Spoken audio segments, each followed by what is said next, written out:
Chapter 131, The Attack. Translator, Novel Saga Editor, Novel Saga. The night was shrouded by darkness. A few clouds bubbled up in the sky. It seemed like a moonless night. Several tall shadows gathered and advanced in the direction of the mountain region that surrounded the rat's nest. The shadows stopped several kilometers away from the stronghold. Everyone was silent.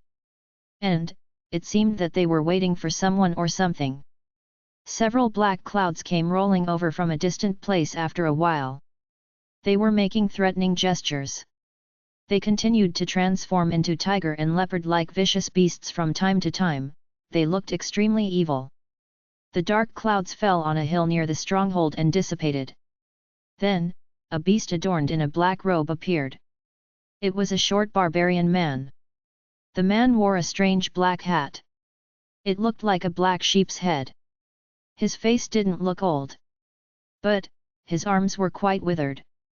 They seemed like an old tree's roots.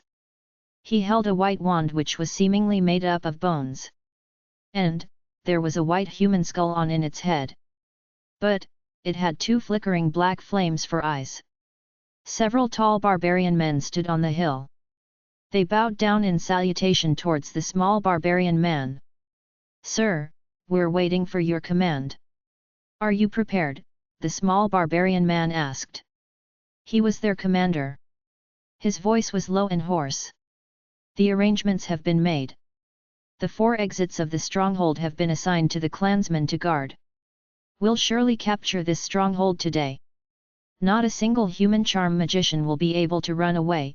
A brown bear-like middle-aged barbarian with 2 axes stepped forward, and stated in a fierce manner. The barbarian commander nodded. He then looked towards the stronghold. "Lord Commander, according to our information, a star-ranked magician keeps a watch on this stronghold. There are several brave warriors in our clan, but I'm afraid that we won't be able to withstand him." The middle-aged barbarian hesitated for a moment and spoke. "Why are you so worried if you have me? I have personally come here to take care of these so-called human warlocks," the commander said proudly. "Yes, Lord Commander. We'll feel extremely relieved if you undertake this task," the middle-aged barbarian man said hurriedly. The Lord Commander's white wand emitted a white light as he waved it. An ear-piercing sound was heard. The barbarian men gathered near Rat's Nest shouted at the same time. Then, they rushed towards the stronghold with an unquenchable intention to kill. Inside Rat's Nest, in Shi Mu's stone room. Shi Mu sat cross-legged on his bed. He was practicing the art of breeding heavenly elephants. The visible black energy emerged out of his body as his real chi revolved within his body. It floated as if a silk ribbon was revolving around his body. Shi Mu had also been practicing the art of breeding a strong evil ape. Moreover, he was going to advance to the 6th level of the art of breeding heavenly elephants. Suddenly, a loud rumbling sound was heard from outside. And, Shi Mu's stone room quivered from its impact. Shi Mu felt cold in his heart. He jumped off the bed, and grabbed his black blade. He was about to leave the room when a thought crossed his mind. He bent down to take out a case from under his bed. This case contained a thick stack of all kinds of paper charms. He pulled out those paper charms, and put them in his bosom. Then, he pushed open the stone door, and walked out of the room. The rumbling sound became louder as he advanced forward. Surprisingly, it was coming from different directions. Has someone attacked the stronghold? Shi Mu was flabbergasted. He looked around, and chose a direction to move forward. He then rushed in that direction. He continued to run for a short while. Then, he heard a jumble of footsteps in the passage behind him. Shi Mu got scared for a moment. So, he held his black blade tightly in his hand. However, he relaxed as he saw 5 or 6 charm magicians rushing towards him. Feng Li was one of them. "Brother Shi, do you know what's happening?" Several people had been startled since they had seen someone in the passageway. However, they relaxed as they realized that it was Shi Mu. Then, a charm magician who wore the uniform of the Tianyin sect asked in haste. I'm not sure, but it seems that the base has been attacked. Shi Mu shook his head and said. Suddenly, a burst of yelling sounds, and the sound of magic power collision came from the front. It seemed as if someone had gotten killed. The complexions of all the people changed. They looked at each other, and rushed towards the front of the base.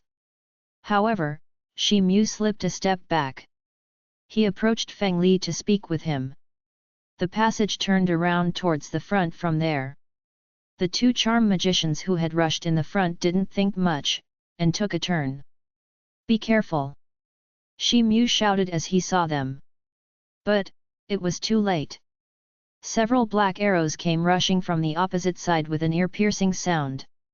The arrows penetrated through the two charm magicians before they could realize what had happened. The two charm magicians issued mournful cries as they got nailed to the wall behind them. Several shadows formed and started to swing rapidly as the finger-thick arrows fell to the ground. One of the charm magicians stopped breathing in an instant. The other magicians fell down, but he wasn't dead. He looked towards Shi Mu and others for help. He exerted extreme effort to lift up his arm. Whoosh! A whistling sound was heard. A black bone spear came flying, and pierced the throat of another charm magician. A circle of cracks appeared around the wall as the spearhead entered halfway into the wall. Shi Mu's complexion changed. A shadow flashed in front of his eyes. It turned around to bend over the corner of the wall. Shi Mu turned his hand, and took out 4 or 5 paper charms. He inclined his head, and listened carefully. Several other charm magicians saw the two men getting nailed to the wall, and stepped back in fear. Shi Mu felt a disturbance in the air beside him as Feng Li came and stood by his side. Shi Mu looked at him. Then, he glanced at the people in the distance. He said in a low voice, "They must be barbarians, you mustn't be. Brother Shi, my hatred towards the barbarians is as deep as the ocean. I would never cause any harm to the humans. Moreover, I've handed over my life and family possession to you." Feng Li looked at Shi Mu. He then whispered with a bitter smile. Shi Mu nodded. He didn't say anything further. He then turned his head. It had become extremely important to fully understand the situation of the stronghold. Unfortunately, the curved passage in the front was the only channel that connected this place with the other ones. And, the barbarians had already blocked this place. So, it was impossible to get out from there. No one even knew the number of barbarians who were there at the front. And, Shi Mu didn't wish to make any rash decision despite his strength. Shi Mu was confused. Feng Li's eyes flickered as he saw this. He spoke in a low voice, "Brother Shi, if I'm not wrong, then there should be 4 barbarians at the front. How do you know that?" Shi Mu was surprised. "You already know that I have a totem on my body. It's capable of perceiving the strength of other barbarians' totems. But, this can work only up to a limited distance. The maximum range for this to work is only about 50 feet. But, it can't perceive the totems who are farther than that," Feng Li replied in an honest tone. "It's not a big deal if there are only 4 Houtian totem warriors at the front." Shi Mu didn't suspect Feng Li's words. Bang! A loud sound was heard. It seemed that there had been a huge explosion on the peak of the stronghold. The underground passage quivered violently. Even the surrounding walls cracked open. Feng Li's feet became unsteady. He fell to the ground. Several other charm magicians also fell down. Shi Mu's pupils shrank. He didn't wait for the vibrations to stop. Instead, he catapulted his body, and passed around the corner in a flash. It turned out that Feng Li was right, there were 4 barbarians at the front. 2 of them were armed with bows and arrows. However, their bodies were shaking with the impact of the explosion. So, they couldn't take an aim. Shi Mu felt delighted. He raised his hand, and took out several paper charms. 7 or 8 white ice cones emerged in a flash, and started to advance towards the 4 barbarians. The complexion of the 4 barbarians changed. They hurried towards a side to dodge the attack. They were successful in dodging a few ice cones. Suddenly, a person's shadow flashed. Shi Mu had already pounced towards the front. He then moved his arm. A splendid flame was shot from his blade towards the face of a barbarian with a long green bow in hand. The barbarian archer bellowed, and put the long bow on top of his head. The long bow was harder than solid iron because it had been cast by a special kind of green crystal that could only be found in the barbarian race's wasteland. So, the archer could be rescued by his companions if he could resist this attack. Kaka, a snapping sound was heard. The long green bow seemed as fragile as tofu under the flames of the blade. And, it was easily cut into several pieces. However, the flame of the blade didn't stop at the blade. And, the barbarian archer was cut into 2 halves with a swish sound. His blood got scattered in all directions. Shi Mu moved his blade in a passionate manner. A rain of blood could be seen in all directions. Shi Mu then wielded his blade. A blade light flashed, and cut another archer who had just placed an arrow on the string of his bow. A blood light flashed. This barbarian was also cut into 2 halves. And, a rain of blood swirled in the air once again. The other 2 barbarians finally regained their composure. They bellowed, and advanced towards Shi Mu with their weapons. The arms and body of both the barbarians had begun to swell up. This meant that they had actuated their totem power. One of the men held a black and demonic blade, and the other one had a gigantic axe. And, they both had come running towards Shi Mu. Shi Mu turned around, and made a horizontal cut with his black blade. Ka! Ka! Shi Mu's blade struck the hands of both of the barbarians. The black and demonic blade and the gigantic axe got cut into pieces in a flash. A dazzling flash went past the 2 barbarians. Shi Mu then withdrew his blade. His face was expressionless. There was a frightened look in the eyes of those 2 barbarians. Several red marks had appeared on their necks. The marks started to expand rapidly. Then, 2 heads tumbled down to one side, and 2 headless corpses collapsed on the ground to the other side. Shi Mu had taken a few breaths' time to kill all 4 of the barbarians. Then, the ground ceased to tremble. Shi Mu wrinkled his eyebrows as he looked at the passage in front of him. 3 corpses of charm magicians lay behind the corpses of the barbarians. These 3 charm magicians had been killed by the 4 barbarians when Shi Mu and the others had heard the yelling sounds from the front. The bald man Chu Ming from the Tinyan sect was also among the dead. There was a big hole in his chest. Suddenly, Shi Mu heard the sound of approaching footsteps. It was Feng Li, and he was running towards Shi Mu. A trace of surprise flashed on his face as he saw the 4 barbarian corpses lying on the ground. Feng Li knew that Shi Mu could suppress the barbarians because he was extremely strong. However, he hadn't expected that Shi Mu could kill 4 totem warriors with such ease. "Brother Shi, what are you going to do now?" Feng Li asked cautiously. "The barbarians have invaded this place. This means that they've already occupied the entire stronghold. There are several charm magicians in the stronghold. But, most of them aren't capable of fighting with the barbarians. We can't expect anything from these slaves who make charm papers. They'll have to leave their clans if they wish to live," Shi Mu said without any hesitation. "This stronghold also has Master Fang Shang. He is a star-ranked warlock. Is he not a worthy opponent for these barbarians?" Feng Li asked after a moment's hesitation. Chapter 132, Breaking the Siege. Translator, Novel Saga Editor, Novel Saga. The barbarians have dared to infiltrate so deep into the Union's territory, just to besiege our stronghold. They must have made a comprehensive plan.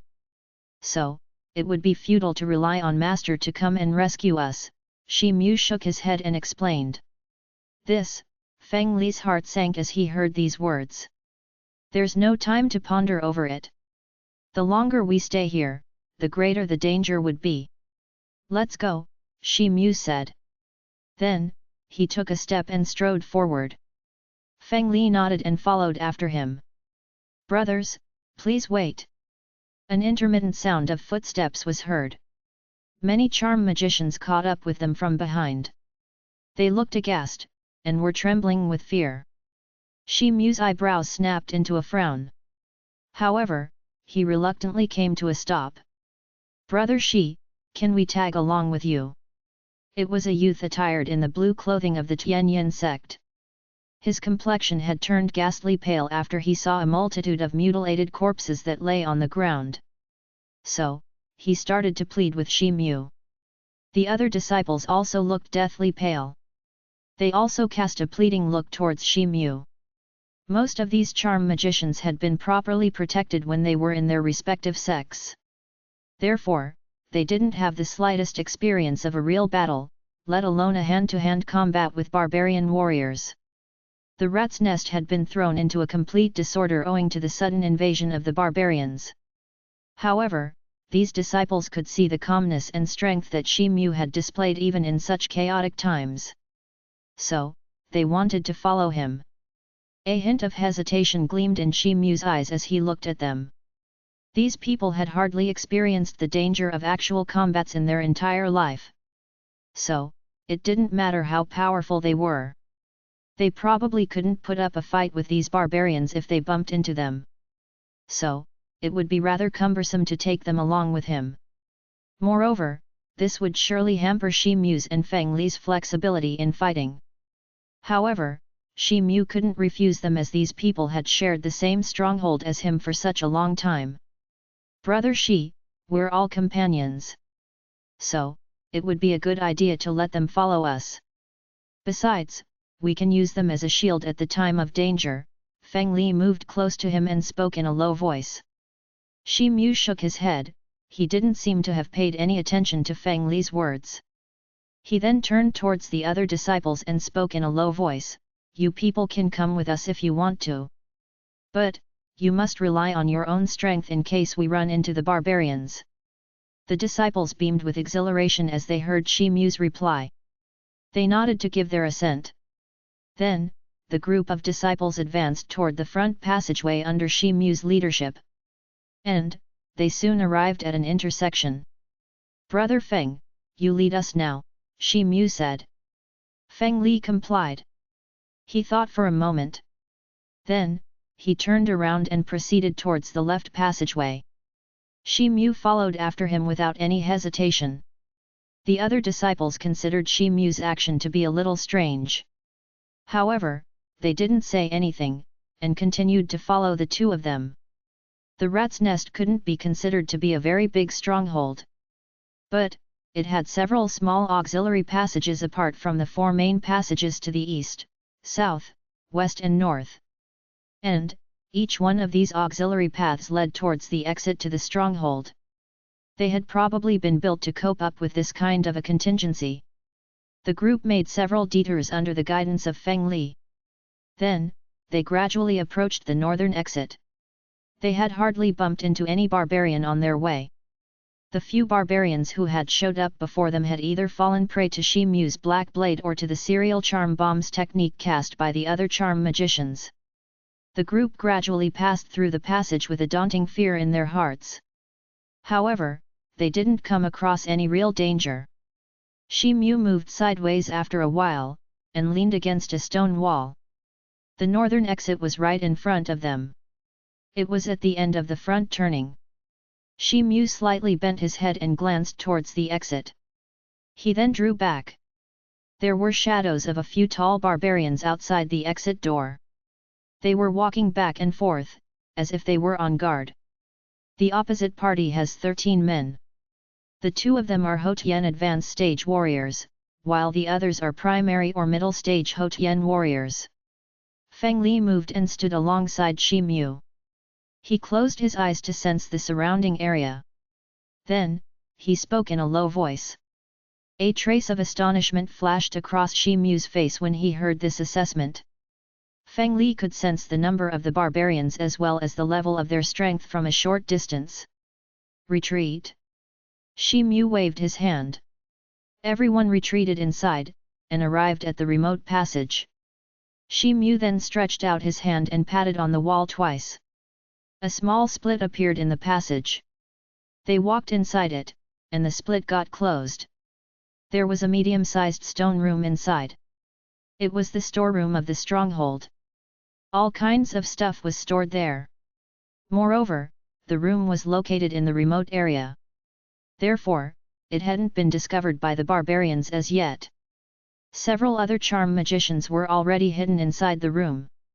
They immediately encircled Shi Mu and the others as soon as they stepped inside. "Brother Shi, do you have any idea about the front exit?" a blue-robed youth asked. Shi Mu explained the entire situation to them. A few disciples looked at each other in a blank dismay as they heard him. "Now, we don't have any other choice but to fight our way out." The shouting voices and the noises of the fighting are gradually fading away. "The longer we stay here, the more perilous the situation would become," Feng Li made a quick assessment. The blue-robed youth and the others looked at each other and nodded in agreement. "Well, we all know that the barbarians have the edge over us because of their relatively huge numbers. So, we must carefully decide our strategy," Shi Mu said in a sinking voice. Suddenly, the door of the room creaked open with a kaka sound. Then, a person's shadow jumped in. That person wore barbarian clothing and a hide mask on his face. He looked startled as he saw humans inside. A sword was thrust towards the visitor's throat with a sudden flash of light. This attack had been launched by Feng Li. The visitor had been caught off guard. He had been attacked from such a short distance that he didn't get enough time to dodge it. Clang! Feng Li's sword was about to stab the visitor when a black blade emerged out of thin air, and blocked the sword. "Brother Feng, wait! This person isn't a barbarian. He has only disguised himself as one." Shi Mu grabbed Feng Li's wrist and spoke hurriedly. Several other people had also moved into action besides Feng Li. They also jumped towards the visitor with paper charms in their hands. However, they also stopped when they heard Shi Mu's voice. "Everyone, it's me." That person took off his mask and revealed his face. It was Qing Feng. "Oh! It's you, Brother Qing." Feng Li was dumbfounded. He put down his sword. The others also withdrew their weapons, and heaved a sigh of relief. "Brother Shi has a great eyesight. Otherwise, I would have been dead by now." Qing Feng closed the door. Then, he spoke as he forced a smile. "Brother Qing, you've disguised yourself in the barbarian's clothing, but you forgot to change your shoes. Moreover, Brother Feng would have sensed you if you were really a barbarian," Shi Mu said slowly. Feng Li's complexion turned red as he heard these words. Feng Li had been too nervous to think sensibly. So, he had made an attack the moment he had seen the clothes of a barbarian. He had completely forgotten about his own special ability. A trace of dubious look flashed on Qing Feng's face as he heard these words. He cast a glance at Feng Li. Shi Mu's words had seemed to be a little bewildering to him. "Well, let's not talk about this now. Look at Brother Qing's appearance. It seems that he also intends to escape from the northern exit, right?" Shi Mu coughed and changed the thread of conversation. "That's right. I just examined the situation. It seems that several totem warriors are guarding the exit. It won't be easy for us to escape," Qing Feng sighed and said with a forced smile. "We want to rush out of here. Do you want to join us?" Shi Mu asked without any hesitation. Qing Feng's eyebrows wrinkled, and a hint of hesitation crawled across his face. "Brother Qing, it's fine if you have some other plans in your mind. We'll then move separately." Shi Mu immediately saw through his expressions. He spoke in a determined tone even though he was surprised. Qing Feng was just a magician practitioner. So, he was one of them. "Thank you for your understanding, Brother Shi." Qing Feng replied in an embarrassed tone. He stood to one side, and looked towards Shi Mu and others. They were discussing countermeasures for dealing with this situation. "Remember, we must use as many paper charms as possible at a stretch. We have to confuse the opposite parties so that we can ruin their battle formation. After that, we have to take advantage of this upheaval to force our way out. It depends on our respective luck whether we can escape or not, Shi Mu said quickly. They had only been left with one choice: to throw the enemies into a total disorder and seize the opportunity to rush out. Feng Li and the others nodded and grasped paper charms in their hands. A resolute expression gleamed across their faces. Let's go. Shi Mu opened the stone door. Then, all of them stepped out. Wait, brother Shi. I also want to come with you. Qing Feng's eyes flashed. It seemed as if he had finally taken a resolute decision. Brother Qing, why did you change your mind all of a sudden? Never mind. We don't have time to talk. You must have heard our discussion. We have to rush out together. If you have powerful paper charms, then take them out and use them together, Shi Mu shook his head and said. He didn't ask anything further. Qing Feng sighed and nodded in agreement. He then took out 2 paper charms that were exuding sparkling blue light. A few interwoven charm characters could be seen on their surface. They constituted a blue tornado-like shape. Shi Mu felt a little strange as he looked at the paper charms in Qing Feng's hand. However, he couldn't inquire about it at the moment. He turned around and led the others towards the exit. Go! Shi Mu issued a loud shout as he turned around the corner. He then stomped his feet on the ground, and transformed into a faint shadow. After that, he rushed forward at an unimaginably high speed. He waved his hand at the same time. 6 fiery red paper charms fled from his hands and transformed into 6 fiery snakes. Each snake was about 1 meter long. They produced an undulating wave of hot winds that exploded and transformed into a torrent of fire. The fire then plummeted down on the nearby barbarians. These magic charms were called the Firing Snake Charms. They were considered to be one of the rare low-grade magic charms that could be used for a wide-scale attack. Qing Feng also flung out 2 sparkling blue paper charms in the air. 2 tornadoes emerged in mid-air with a sudden flash of blue light. They were 10 feet tall. They combined together, and started to expand in size. The gigantic tornado rolled out towards the exit while producing a loud howling sound like a huge monster's roar. The surrounding walls and stones started to collapse as the mighty tornado forced its way through the passageway. They were swept up in the wind. The passage ahead gradually started to expand. The middle-level charm tornado. The other disciples beamed with happiness as they saw such a powerful charm. They also began to throw all kinds of charms at the barbarians. A number of fireball magic charms, ice cone magic charms, lightning bolts magic charms and other charms started to rain in torrents within a fleeting moment. The barbarians at the exit were taken by surprise as the attack befell them. And, they were caught off guard. So, they didn't get enough time to think of a counterattack. They were shrouded by a series of magic charms and a tornado before they could understand anything. Roar! Roar! The barbarians started to activate their totem magic in desperation. Their bodies then started to undergo various strange mutations. Various kinds of magic charms hailed on these totem warriors one after another. Some of the barbarians were knocked down to the ground, while some other were sent flying in the air. But, none of the charms could severely injure them as the striking power of these low-level charms wasn't formidable. The charms could only injure the barbarians if they could hit their vital organs. However, this attack was enough to throw these barbarians into a panic. Therefore, their planned battle formation had been completely devastated. Shi Mu seized the chance and rushed towards the exit. He covered dozens of feet in an instant. He could see the exit of the stronghold now. Woo! Suddenly, a droning sound was heard. A long blood-red spear darted out from the smoke in front and attempted to stab Shi Mu in his chest like a poisonous snake. The spear was so fast that it had arrived in front of Shi Mu almost instantaneously.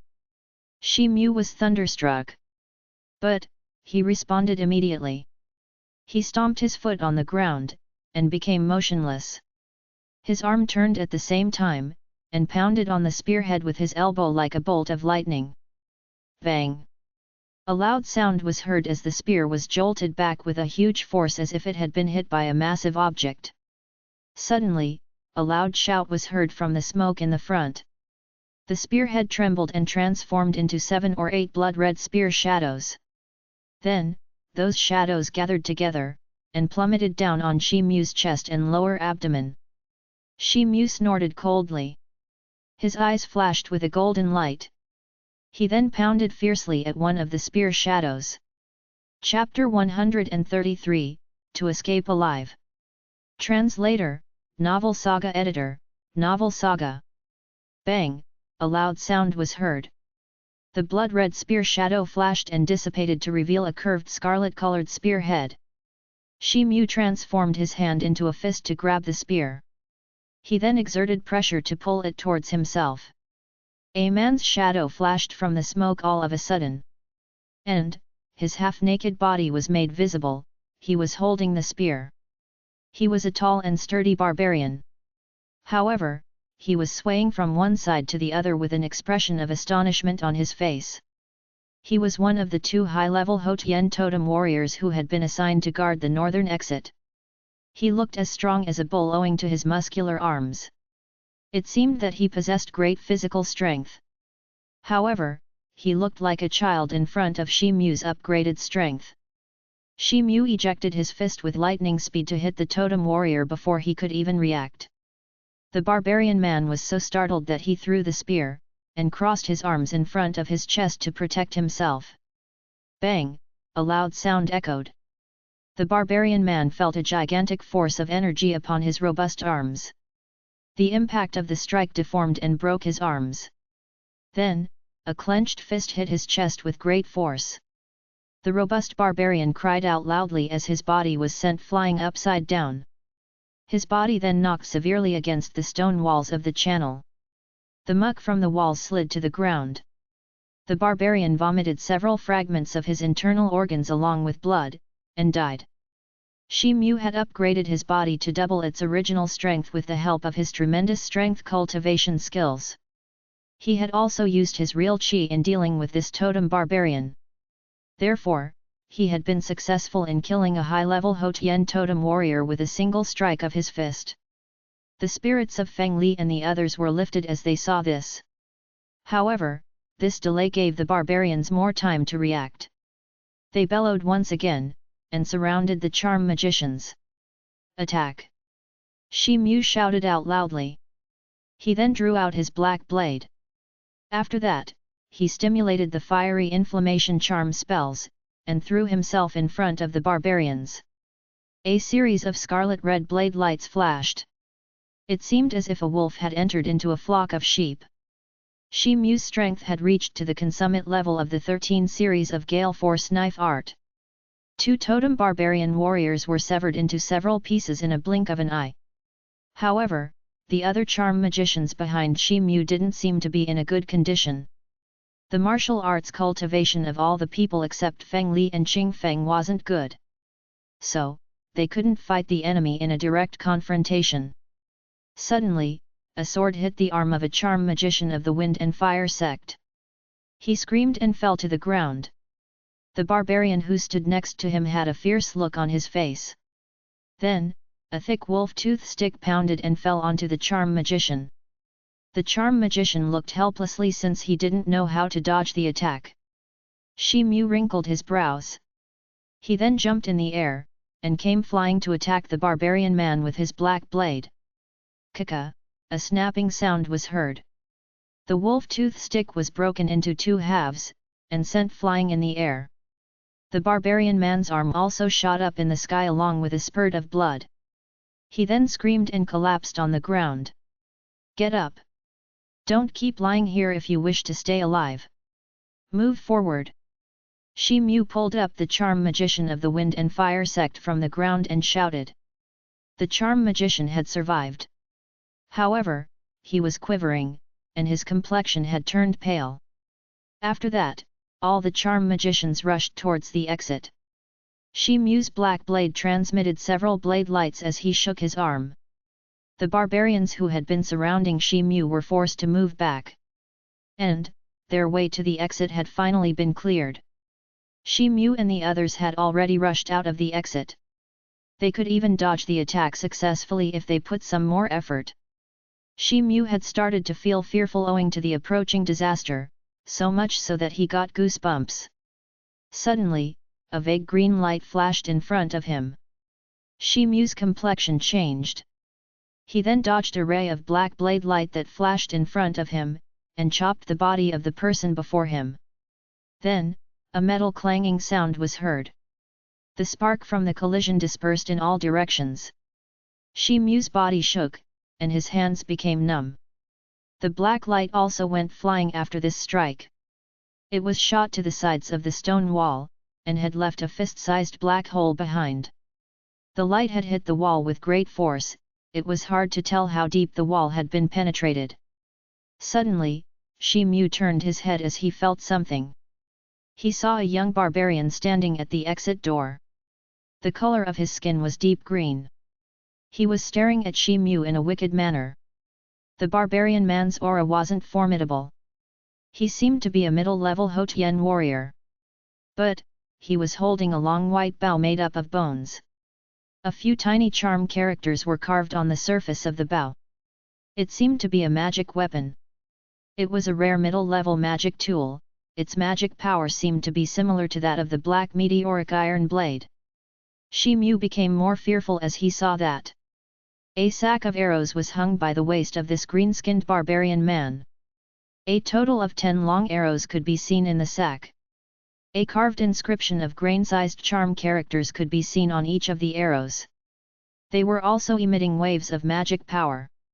They seemed to be magic arrows. Suddenly, Shi Mu's complexion changed. He stomped his foot on the ground, and lifted his body in the air. He then launched himself as if an arrow had been launched from the bowstring towards the green-skinned barbarian.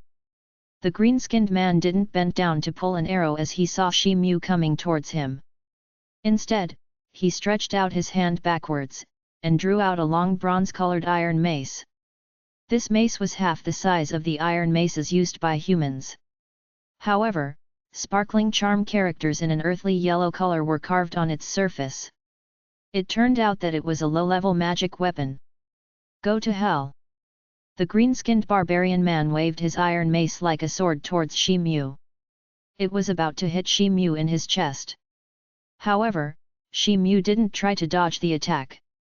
Instead, he shook the black blade in his hand.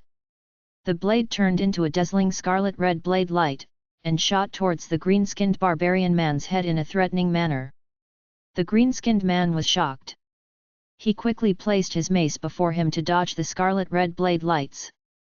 Suddenly, Shi Mu stopped the momentum of his blade, and lifted his body upwards. He then gripped his blade tightly with both hands, and took a position to severe the green-skinned man as he would fall downwards.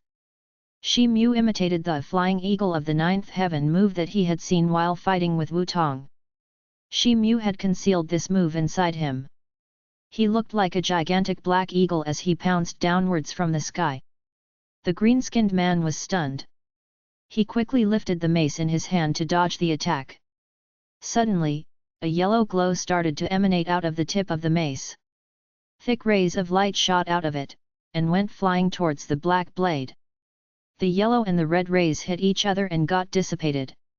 The green-skinned man's body was sent flying in the air. He got knocked against the walls near the exit door, and spurted out a mouthful of blood. Shi Mu didn't even look at him. Instead, he jumped out of the exit. Run away separately, he roared. Then, he rushed in the direction of the nearby forest and disappeared. Feng Li and others also rushed behind Shi Mu. But, they had heard Shi Mu's words. So, they escaped in different directions. Shi Mu had waved his hands before he had disappeared into the woods. A silver dagger had come out of his hand, and had went spinning towards the green-skinned barbarian who lay near the wall of the cave's entrance. Careful, young master! Suddenly, a figure of a swarthy barbarian flashed. He placed his body in front of the green-skinned barbarian, and stabbed the silver blade with a huge cross-shaped spear in his hand. A loud rumbling sound was heard. Several superficial charm characters flashed as the silver blade struck the cross-shaped spear. It was followed by an explosion. Raging flames started to appear and spread in the surroundings. The swarthy barbarian was flabbergasted. He shot a glance at the green-skinned barbarian's body that lay behind him. He clenched his teeth fiercely, but he didn't move aside. His giant body stood motionless in front of the green-skinned barbarian. The severe explosion eventually subsided. The green-skinned barbarian's body jolted owing to the explosions. He then regained his consciousness. "Young master, are you all right?" the swarthy man forced a smile on his face. Suddenly, his body collapsed in front of the green-skinned barbarian. "Uncle Tai!" The green-skinned barbarian was startled. He quickly reached out to hold the swarthy man's hand. Suddenly, his body jolted and his face turned deathly pale. The green-skinned man saw that the swarthy man's back was badly mangled and mutilated. There were black marks of burns on his skin. His skin had been burned so deep that his shattered bones and internal organs were clearly visible. There was a several feet big hole behind the swarthy man. Thick smoke was billowing from inside the hole. The stone had been burnt black. The green-skinned man couldn't understand what had happened. His eyes became blood red. "That human did it, didn't he? Uncle Tai, just wait. I'm going to kill this man and avenge you." The green-skinned man's arms shivered. He clenched his teeth as he spoke. The swarthy man had been severely injured. He could only be saved if a high-level warlock used a special method to restore him. Otherwise, he couldn't be saved. The green-skinned man put the swarthy man on the ground. Suddenly, a faint red light appeared around his body. Then, fine scales started to emerge on the exposed skin of his hands and feet. The pupils of his eyes reflected two bloodthirsty red light rays. The corner of his mouth widened. He took out his long and slender red tongue, and swung it flexibly in the air for a while. "Young master, no," the swarthy man wanted to say something. However, he couldn't speak. But, the green-skinned man wasn't willing to hear anything. He pounced and started to walk in the direction in which Shi Mu had fled. He was advancing extremely fast, so much so that his movement looked like a single red line. He faded away into the distant place in a blink of an eye. The swarthy man looked around. He wanted to shout as he saw the green-skinned barbarian walk away. But, he was bleeding profusely.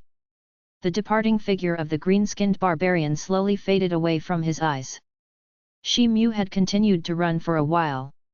He had covered a distance of around 15 kilometers from the stronghold. He then came to a stop. He felt that he was finally safe.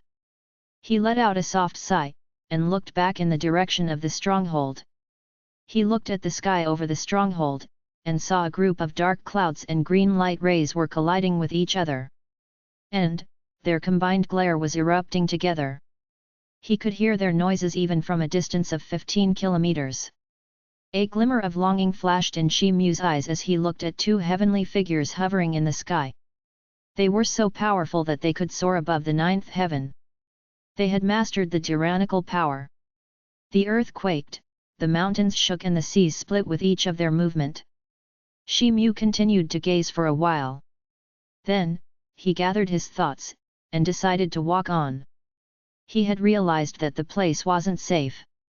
Suddenly, he heard a sharp noise from behind him. A green ray of light became visible with the noise.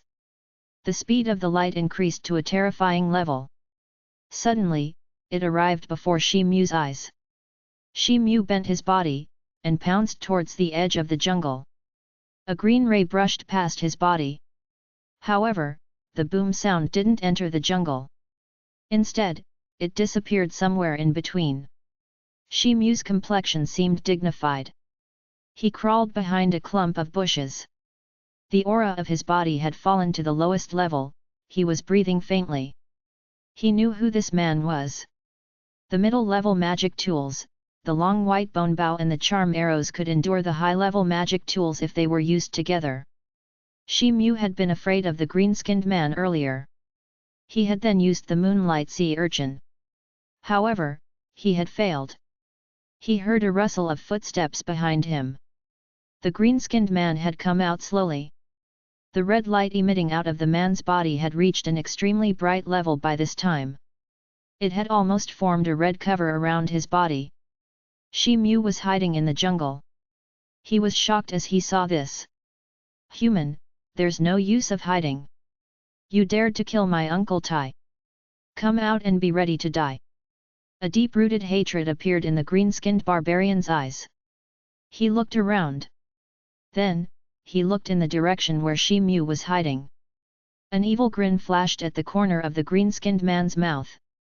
He moved his arms, and bent the bow to place an arrow. The tip of the arrow was glowing in a green light, it was aimed in Shi Mu's direction. Shi Mu rolled over and dodged the arrow. However, he couldn't escape it completely. Suddenly, a blood-red light appeared. Shi Mu's left arm was pierced by the light. And, he started to bleed. However, the injury couldn't reach to his bone. Shi Mu issued a stuffy groan. A great ominous glint was set off in his eyes.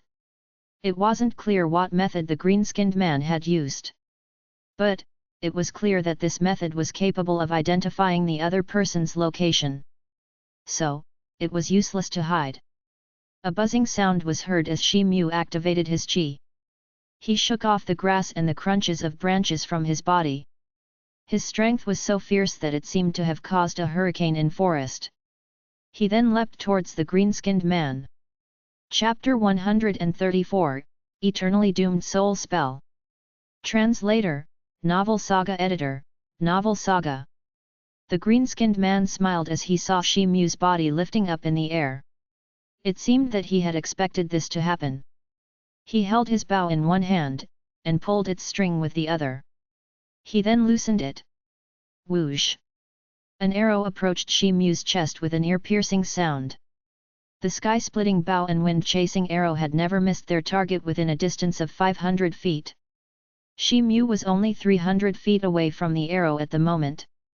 A green arrow light flashed, and got submerged into Shi Mu's body with a puff sound.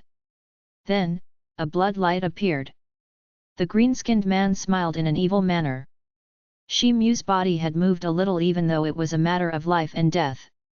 His movement had saved his vital parts, but the wind-chasing arrow had entered his body. This hit would certainly reduce Shi Mu's battle efficiency. However, the green-skinned man's smile began to vanish. Shi Mu's figure didn't stop its movement as he had expected. Instead, he covered a distance of 200 feet in a blink of an eye. He wielded the black blade, and it got transformed into a scarlet-red light. The blade light then flashed as it made a long cut.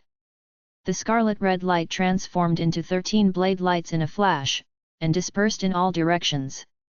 Suddenly, a dreadful heat wave hit the green-skinned man. The green-skinned man was startled, so much so that he couldn't even draw out his iron mace from his back. But, his long white bone bow flashed a ray of light that rose several feet high. His bow was as big as a human. Waving rays of light started to come out of it in a circular pattern. Only the whooshing sound coming from the movements of the metals could be heard. The waving light rays extinguished. Therefore, most of the blade light was dodged by him. However, 2 or 3 red blade lights collided with his body. Boom! The red light shielding the barbarian's body flashed and blocked the attack. But, he still got wounded. Shi Mu didn't wait for the green-skinned man to relax. He opened his mouth and shot a mouthful of white qi. The green-skinned man was taken aback. The qi explosion technique. Bang! A rupturing sound was heard. The red shield around the barbarian's body became fragile by the continuous bombardment of the qi explosion technique. Finally, it got shattered. The green-skinned man's face was dripping with blood. He let out a pitiful scream. Shi Mu's eyes flashed with various emotions. But, he didn't have the slightest hesitation on his face. The black blade in his hand transformed into a red light. Puff! A loud sound was heard as the light pierced the green-skinned barbarian's chest. He got nailed to the ground, and blood started to pour out of his body. Shi Mu gasped for breath. He then drew 2 steps backwards, and knelt on the ground. The arrow had made a big hole in Shi Mu's lower abdomen, so much so that his organs were faintly visible. Blood was spurting out of the big hole in a continuous manner. Fortunately, Shi Mu had cultivated the art of breeding a strong evil ape. So, his body was far more tenacious than an ordinary person's. Otherwise, his body would have given up a long time ago, and he would have collapsed on the ground. Shi Mu looked at the green-skinned man lying on the ground. The red light around his body had dissipated. Shi Mu let out a sigh of relief as he saw this. It was clear that the green-skinned man couldn't survive since his heart had been pierced. Shi Mu took out a rejuvenating charm paper from his bosom and stuck it on the wound in his lower abdomen. Suddenly, Shi Mu's wound started to get healed. However, something strange happened at the same time. Suddenly, the body of the green-skinned man started to swell up. Red rays of light started to emanate from the back of his body. Shi Mu shouted out loudly, "There's no use." He then pressed the green-skinned man's body under his foot. His body was again pressed down to the ground. This action affected the wound in Shi Mu's lower abdomen. It had become a little sluggish. "You despicable human, die right here." The green-skinned barbarian man looked up. His bloody face exposed an evil grin, and his bloodshot eyes turned redder. The red light rays started to emanate out of his body once again. His body then started to swell up like a balloon. Then, it exploded and split open. A rain of blood could be seen in every direction. Then, a snake-shaped red light emerged out of the blood. It flashed and got submerged into Shi Mu's body with a lightning speed. Shi Mu was taken aback. He rolled over on the ground a few times. Then, he crawled up. Shi Mu had just started to examine the situation of his body when he felt a burning hot sensation within his body. It seemed as if a raging fire had emerged inside his body. He felt as if his body was burning. He let out a stuffy groan. He felt as if a strange kind of lava was circulating in his body. It heated up his entire body and got scattered in his veins. A layer of red light began to appear all over his body as it had appeared around the green-skinned man's body. A splashing sound was heard. Shi Mu knelt on the ground because his body was in severe pain. He was trying to get up. Beads of sweat were tumbling down from his forehead in a continuous manner. Fortunately, the burning sensation dissipated quickly. In fact, it had vanished in a short span of 10 breaths. It seemed as if it was an illusion. Shi Mu sat down slowly. He was exhausted. He started to pant heavily. There was a doubtful expression on his face. He finally stood up after a long while. He felt absolutely normal, except for a little bit of heat. The wounds on his body had got healed miraculously. "What does this mean?" Shi Mu muttered. He looked at the green-skinned man's body with a crazy expression on his face. It was clear that he wouldn't do anything beneficial for him. Shi Mu stood motionless, and pondered for a while. He then shook his head and decided that he shouldn't think about this for the time being. After that, he picked up his black blade that lay near the body of the green-skinned man. The rat's nest stronghold wasn't too far away from this place. Shi Mu was afraid that this fight might have drawn the attention of other barbarians in the stronghold. Shi Mu put his black blade in its sheath that had been tied to his back. Suddenly, he was startled. He felt a number of bursts under his robe. He started to struggle fiercely. He lifted his arm to check. The bursts revealed faint red lights on his chest under the clothes. Shi Mu's complexion changed. He pulled open the front of his robe and saw that there was a blood-red python pattern on his chest. He was surprised. He didn't know when it had appeared on his body. It was clearly a barbarian totem. "This is..." Shi Mu recalled the green-skinned man's expressions before the explosion. His eyes were filled with hatred and there was a mocking expression on his face. Shi Mu's heart sank. He almost fainted for an instant. However, he controlled himself and stood up again. Shi Mu took a deep breath to calm down his troubled mind. He remained motionless for a short while. Then, he looked around. After that, he picked up the long white bone bow and the bronze mace that lay beside the green-skinned man's body, and started to advance towards a distant place with a lightning speed. It was extremely important to leave the place as soon as possible. Shi Mu was familiar with this place. Moreover, he had outstanding eyesight. It helped him to move away from that place in order to avoid the invasion of the barbarians. He finally arrived at the land city stronghold after 2 hours. Several other charm magicians who had luckily escaped from the barbarian attack on the Rat's Nest stronghold were already there. The entire land city stronghold had been lit up brightly. The stronghold had strictly imposed the martial law. A team of disciples from the Union had been assigned to patrol the nearby places in order to avoid barbarian attacks. Shi Mu was allowed to enter the city once he showed the identity of the Union. The charm magicians who had escaped from the Rat's Nest had assembled somewhere inside the main hall of a building of the city. The Rat's Nest stronghold had more than 20 charm magicians. However, only less than 10 people were assembled in the main hall. Most of them were the people who had run away from the northern exit with Shi Mu earlier. Many people had several wounds on their bodies. However, their faces were beaming brightly since they had survived the attack. 2 or 3 people were discussing something. "Brother Shi, are you all right?" A green-robed young man came running towards Shi Mu as he entered the building. It was Feng Li. Shi Mu nodded. Feng Li let out a sigh of relief. He was about to say something when his complexion changed. He seemed flabbergasted. Shi Mu's vision flashed as he looked at Feng Li's changed expression. He was about to say something when several other charm magicians who had escaped with Shi Mu walked towards them. "Oh! Everyone escaped successfully. That's great." Shi Mu looked at the people as they approached him. He couldn't help but smiled. "We were lucky that we had Brother Shi with us. Otherwise, it would have been impossible for us to run away," one of the men thanked him. Several other people had an expression of gratitude on their faces. "Where's Brother Qing Feng?" Shi Mu raised his brow.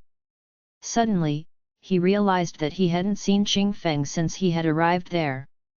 "Brother Qing Feng was with us a moment ago." Then, he was called for questioning by the elder masters of this stronghold, Feng Li said. Shi Mu loosened up as he heard this.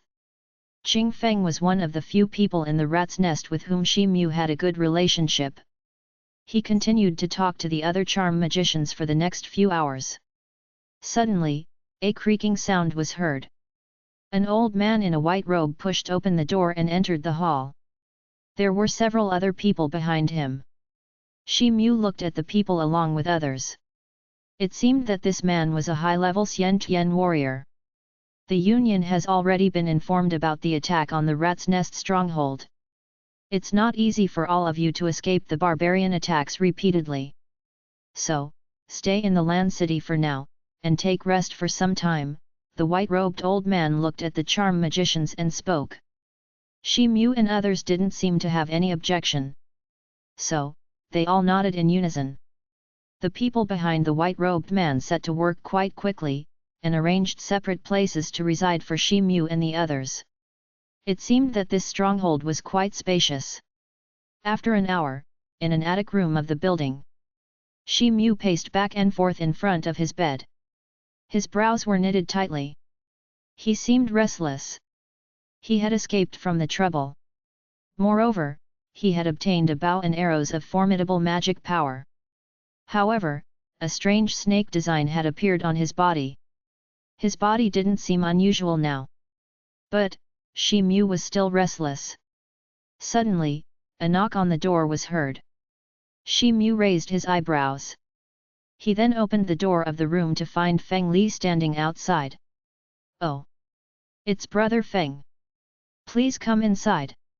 I wanted to discuss something with you. In fact, I was looking for you." Shi Mu's heart moved. He quickly moved aside to let Feng Li enter the room. "Brother Shi, how do you have an aura of a barbarian totem around your body?" Feng Li looked around the entrance of the room. He then closed the door and stepped inside. He looked at Shi Mu from head to toe and spoke in a low voice. "So, it's actually a totem," Shi Mu's heart sank. He knew it beforehand. But, he felt more depressed as Feng Li confirmed it. He forced a smile on his face. He sighed. Then, he took off his clothes and revealed the python design on his chest. Feng Li's complexion changed as he looked at the python totem. Shi Mu's heart sank as he saw the strange look in Feng Li's eyes. He then got dressed again. "It happened when I was running away. I had a battle with a totem warrior. After that, his body exploded and left this totem behind." Shi Mu carefully narrated the story of his fight with the green-skinned man in detail. Feng Li lowered his head and started to ponder. He raised his head after a long time. There was a feeling of understanding in his eyes. "It seems that Brother Feng has understood the situation," Shi Mu looked at him and said. "I was very young when I left the barbarian tribe. So, I'm not aware of a lot of things about barbarians. I can't say anything for sure, but I can tell you what I've understood," Feng Li said with hesitation. "Brother Feng, there's no harm in saying what you think," Shi Mu said. "I remember, when I was very young, I had heard about an ancient barbarian technique. It was called the Eternally Doomed Soul spell. Your situation seems quite similar to that," Feng Li said. Chapter 135, The Starlight Island. Translator, Novel Saga Editor, Novel Saga. The Eternally Doomed Soul. Shi Mu's complexion sank. "As far as I know, there are only a handful of people who are familiar with this spell. Moreover, this spell can only be used when it's absolutely essential since it's very vicious. It requires the totem warrior to offer his own spirit to the beast spirit that's sealed inside his totem. The beast devours its master's soul, and then it infiltrates the enemy's body. Then, it starts to corrode the enemy's state of mind. This process continues for 1 year. Then, the beast's strength breaks out, and makes its host taste the intensity of an internally tormenting sorrow. The host's entire body eventually bleeds to death. The host's soul also gets caught up in the eternal doom phase with the passage of time," Feng Li explained in a hesitant tone. Shi Mu's complexion turned ghastly pale as he heard these words. He had been standing straight during this entire time. However, his body started to tremble once this devastating news fell into his ears. He subconsciously propped himself against the table so that he didn't collapse. "Brother Shi, don't panic. As far as I know, there's a way to neutralize this curse," Feng Li said hurriedly. "You should have said this earlier. You scared the hell out of me." Shi Mu heaved a sigh of relief as he heard these words. He then shot a ferocious glance at Feng Li. A trace of embarrassment appeared on Feng Li's face. He scratched his head and said, "There are 2 ways to neutralize this kind of a spell. First, to seek help from an earth-grade or higher-leveled existence. You'll have to request them to foist another seal on the existing cursed totem. The new seal will forcibly suppress the strength of the curse. But, this kind of a sealing technique consumes a massive amount of the seal caster's spirit power. Moreover, this seal might make a counter-attack on the seal caster. In addition, the suppression can only be considered as an expedient measure." Shi Mu touched his chin thoughtfully. His complexion slightly darkened. The 7 big sects were currently fully occupied with the barbarians' invasion. Therefore, an Earth-grade warrior and a Xian-Tian warrior had become exceptionally important for the sects. Moreover, nobody would pay any attention to this matter at such a crucial time even if Shi Mu reported this to the Union.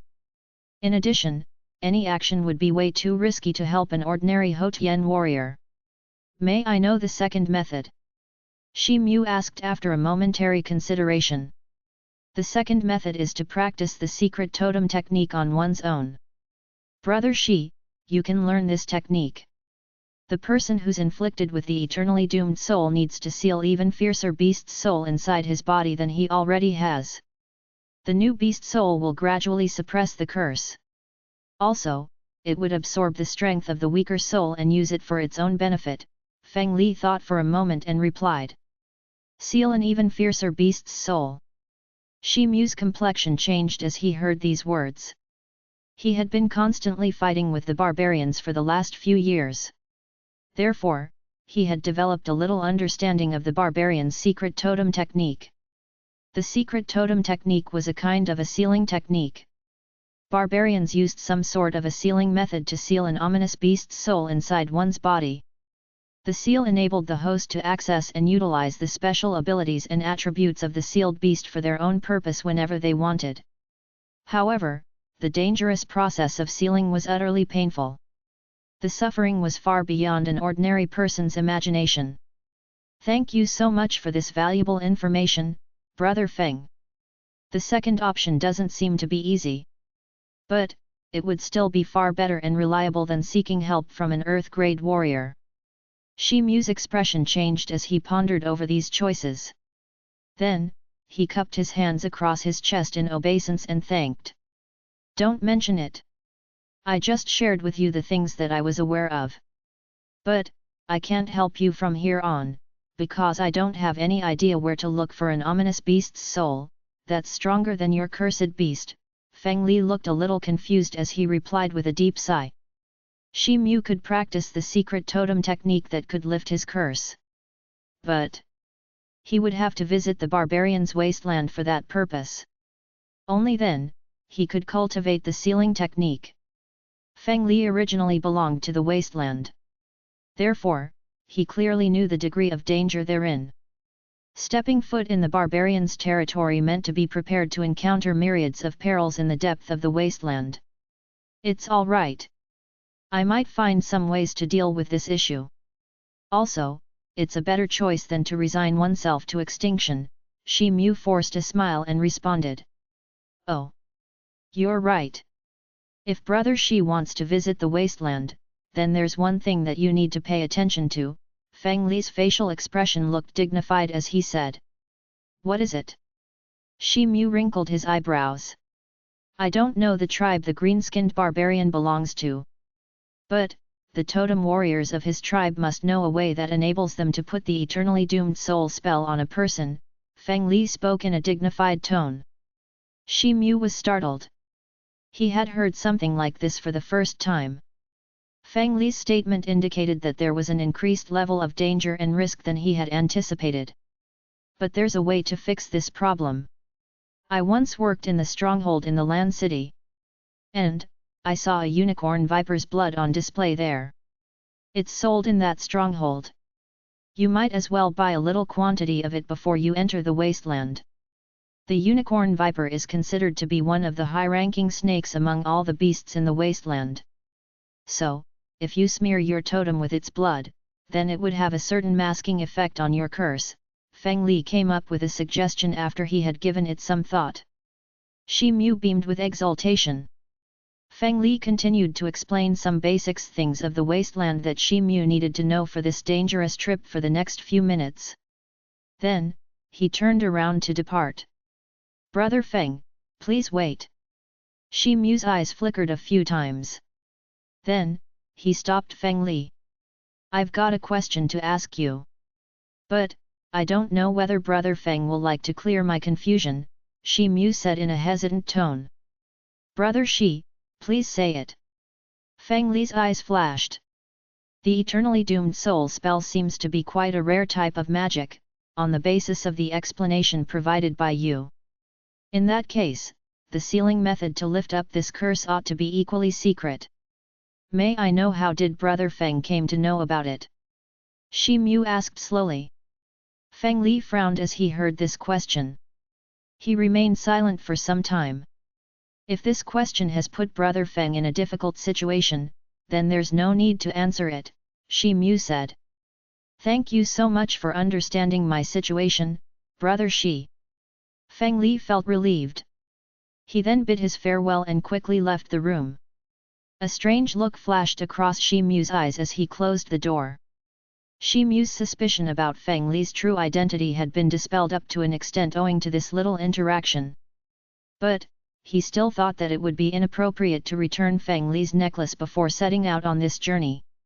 He also had a feeling that Feng Li's experience must be more complex than what it looked like. Shi Mu shook his head after a while, and decided to no longer mull over Feng Li's matter. Then, his attention shifted to the curse sealing technique that Feng Li had mentioned. The barbarians' wasteland had always been considered to be an extremely dangerous place. The 7 big sects had been frequently sending over several strong warriors to infiltrate the wasteland since ancient times. Many Xiantian warriors had also been sent there. But, the people who safely returned from the wasteland could be counted on one's fingers.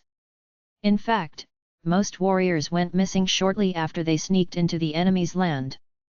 Shi Mu had read about such matters in the ancient book of the Black Demon sect. He could now relate his life with these incidents. He had no other choice but to brace himself, and forge ahead with his plan. However, he needed to make arrangements before that. Otherwise, he would be declared a deserter. Moreover, he would be listed as wanted by the sect if he didn't notify this matter to anyone before he left the stronghold. He opened his door after a long time, and headed towards the Land City's stronghold. He wanted to exchange his money for the required materials from the main hall of the stronghold. At first, he verified the information that he had received from Feng Li through various sources. Then, he left a letter behind for the Black Demon sect's high-rank elders. He wrapped up everything within 2 days. After that, he quietly left the Land City's stronghold early in the morning, and started to advance in the direction of the barbarians' wasteland. There was a group of islands around 150 kilometers away from the eastern seacoast of the Dachi Kingdom. These islands looked as if they had been scattered all over the place. The largest one of them was the so-called Starlight Island. The Starlight Island was shaped like a tong or a semi-open folding fan. The terrain of this island was high on the eastern side, and slanted downwards to the west. It was similar to a natural barrier. Therefore, it was like a protective shield for the archipelago. There was a lofty mountain on the eastern part of the island. It was a vast stretched mountain with undulating ranges. It was almost 100 feet long. A small land could be seen on the western side of this mountain. It was a fertile land with enough fresh water. So, this land had attracted the attention of a large number of impoverished people of the Dachi Kingdom. People would come and settle down there. Thus, the population of this Starlight Island along with the local fishermen was over 10 million people. The East China Sea was blessed with various kinds of marine animals. The hides and bones of these animals were considered to be the best raw materials for making pills and magic weapons.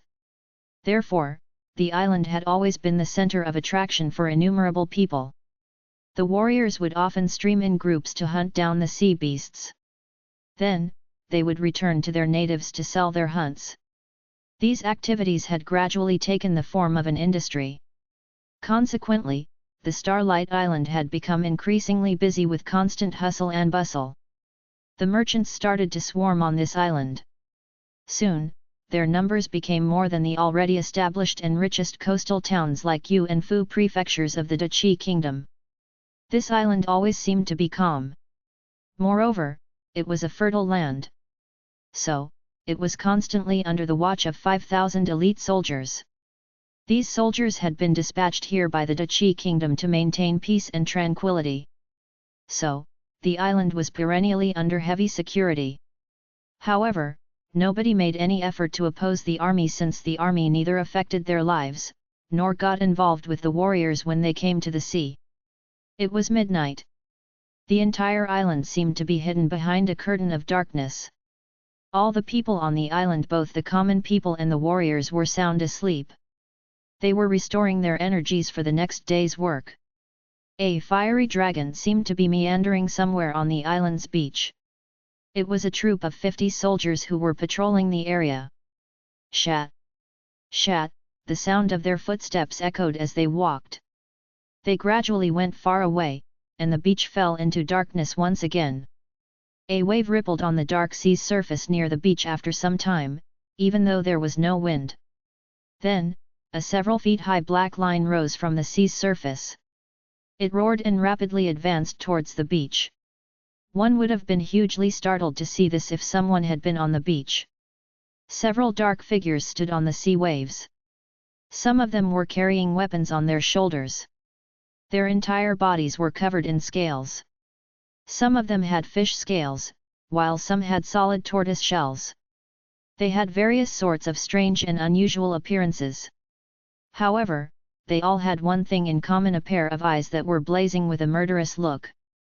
Meanwhile, in the biggest barrack of the army base on the island, a middle-aged general sat by a dark purple wooden desk. There was a scar on his stern-looking face. He looked like a high-ranking military officer. His eyes were serious and alert.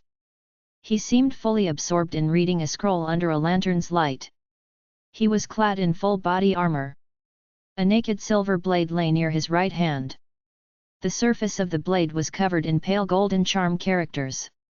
This person was the garrison general of the Starlight Island. He was a Hotian consummate stage warrior. "Who's there?" Suddenly, a strange look flashed across his eyes as his right hand grasped the silver blade. He then raised his head and shouted fiercely. Bang! He heard a loud rumble in response. The roof of the camp collapsed with the explosion. Suddenly, 5 or 6 gigantic deep blue tentacles appeared and swayed like a pendulum. They plummeted down together with a whistling sound at an astonishing speed. Suddenly, the surrounding air became a little heavy, as if it had transformed into the vast sea's water. Then, a formidable binding force surged towards the general from all directions, like the mighty ocean's waves. "Ha!" a shout was heard. The silver blade glared with a dazzling golden light. The general's eyes widened, and his complexion turned red in rage. He exerted his entire strength and broke the fetter of the strange force. He then stomped his foot on the ground, and shot up into the air. He started to slash his silver blade rapidly in the air. The blade emitted a golden blade chi that quickly took the shape of a pale golden vortex. The vortex then firmly wrapped his body to shield him from any attack. Bang! Bang! However, 4 of the blue tentacles flogged the golden vortex from all 4 directions. And, the vortex immediately stopped swirling, and dispersed with a loud rumble. The general's complexion changed. 2 of the cold tentacles had already moved into action before he could think of his next move. One of them wrapped itself around his neck, and the other one around his waist. Then, both of them made an effort together, and pulled him apart with a frightening force. Kaka! The general's head was abruptly torn off his body, his face had retained a frightened and furious expression. A rain of blood spurted out of his body, and showered over the place. Then, a headless body and a head dropped to the ground. The 6 tentacles wriggled and retreated from the cracked space on the roof. They returned and gathered together into a long blue whip. Then, the whip wound around the slender arm of a white-robed girl. The girl raised her head and gazed towards the night sky. She then opened her mouth and spurted out a silent wave. Suddenly, a burst of pitiful yells and shouts erupted from various places on the island. The blessed tranquility of the Starlight Island was hindered by flames that sprang up everywhere. The dark night had turned as bright as daytime. Similar incidents occurred on several outlying islands of both the Yan and the Huang kingdoms. Chapter 136, Entering the Wasteland in Disguise. Translator, Novel Saga Editor, Novel Saga. The Chen Prefecture of the Dachi Kingdom, in the depths of the Lingshan Mountain. The mountain didn't have a gigantic towering peak. But, it had undulating ranges of hills that extended far ahead. The multiple layers of mountain ranges looked like a green jade because of the dense forest cover. Moreover, it was surrounded by ocean water. The mountain was usually sheathed in clouds early in the morning. The entire mountain range looked like dragons and phoenixes' base from afar. It was indeed a beautiful landscape. There were 2 purple-hued mountain peaks on the mountain, where a dragon's head was supposed to be. They were ordinary in height. But, they looked like two horns of a dragon. These two peaks were perennially shrouded by purple mist. Various kinds of buildings could be seen on top of these two mountain peaks. Most of them had attics. These attics were connected by flying bridges. Flickering shadows of people could be seen through the red pillars of these bridges. The main gate of the Tianyin sect was situated at this place. It was one of the three big sects of the Dachi kingdom. A four-storied palace was located on one of these two peaks. It was purple in color. Therefore, it looked exceptionally illustrious. The entire palace was built from a kind of a purple boulder with golden spots. So, these boulders radiated a glittering golden light under the sunlight. A maiden sat cross-legged in a stone room in the palace. She was extremely beautiful, and had a graceful aura around her. She was attired in a graceful royal robe that was green in color. There were numerous densely packed blue charm characters drawn all over her clothes. Her clothes would occasionally flutter and emit undulating waves of water, attribute magic power in the air. Suddenly, a blue light beam shot up from the top of her head. The beam was as thick as a fist. It seemed as if a whale had sprayed out water. The beam turned into a rainfall of blue light that sprinkled around her, and took the form of a stream of light. The stream of light then started to accumulate around the beautiful maiden's body. It gradually became denser, and turned into an ocean blue color. The stream of light trembled after an unknown passage of time, and a blue lotus flower emerged from its surface. The full-bloomed lotus then started to prop her up into the air. Suddenly, the jade bracelet on the woman's hand slightly quivered. It exuded a halo of a faint purple light. Several tiny charm characters started to appear within the halo. They quickly took the form of a small magic formula. The magic spell shot out a jade slip with a flash of purple light. It was as big as a human palm. The graceful woman opened her eyes, and caught the slip between her two fingers. Then, she gently placed it against her forehead. Suddenly, her complexion changed. Then, the layer of blue light shrouding her body dispersed into thin air. She stood up and rushed out of the room. Then, a dozen or more figures flew towards the mountain peak from all directions. And, they hurried towards an assembly hall in the Purple Palace. The assembly hall had become empty again after half an hour. The royal-dressed woman sat on the seat of honor. Her delicate eyebrows were tightly knitted. A trace of fatigue could be seen on her face. She rubbed her swollen head for a while. She then turned over her hand, and took out a white jade slip. She placed it against her forehead. She activated the communicative magic spell. She then flicked her right hand. The white jade slip disappeared into the void. She stood up after a while, and walked towards the rear part of the hall. It seemed as if her mind was preoccupied with something. The headquarters of the Seven Big Sects Union was situated on the Qingshan mountain in the territory of the Dachi kingdom. A middle-aged woman sat in a green robe in a stone room. She pasted a white jade slip on her forehead. Her complexion turned pale. She then stood up and hurried out of the room. The doors of several other stone rooms opened at the same time. Someone hurriedly stepped out of each of the rooms. All of them had one thing in common: a dignified look on their faces. An elder of the Black Demon sect surnamed Xia was also among them.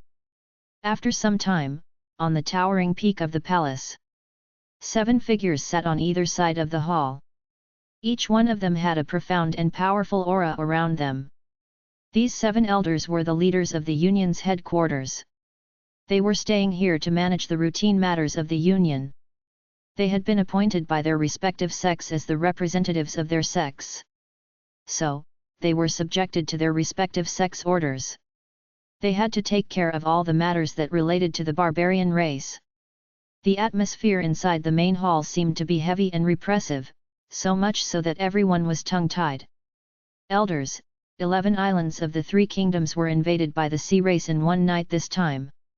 The people who fell prey to them were mostly the guarding troops.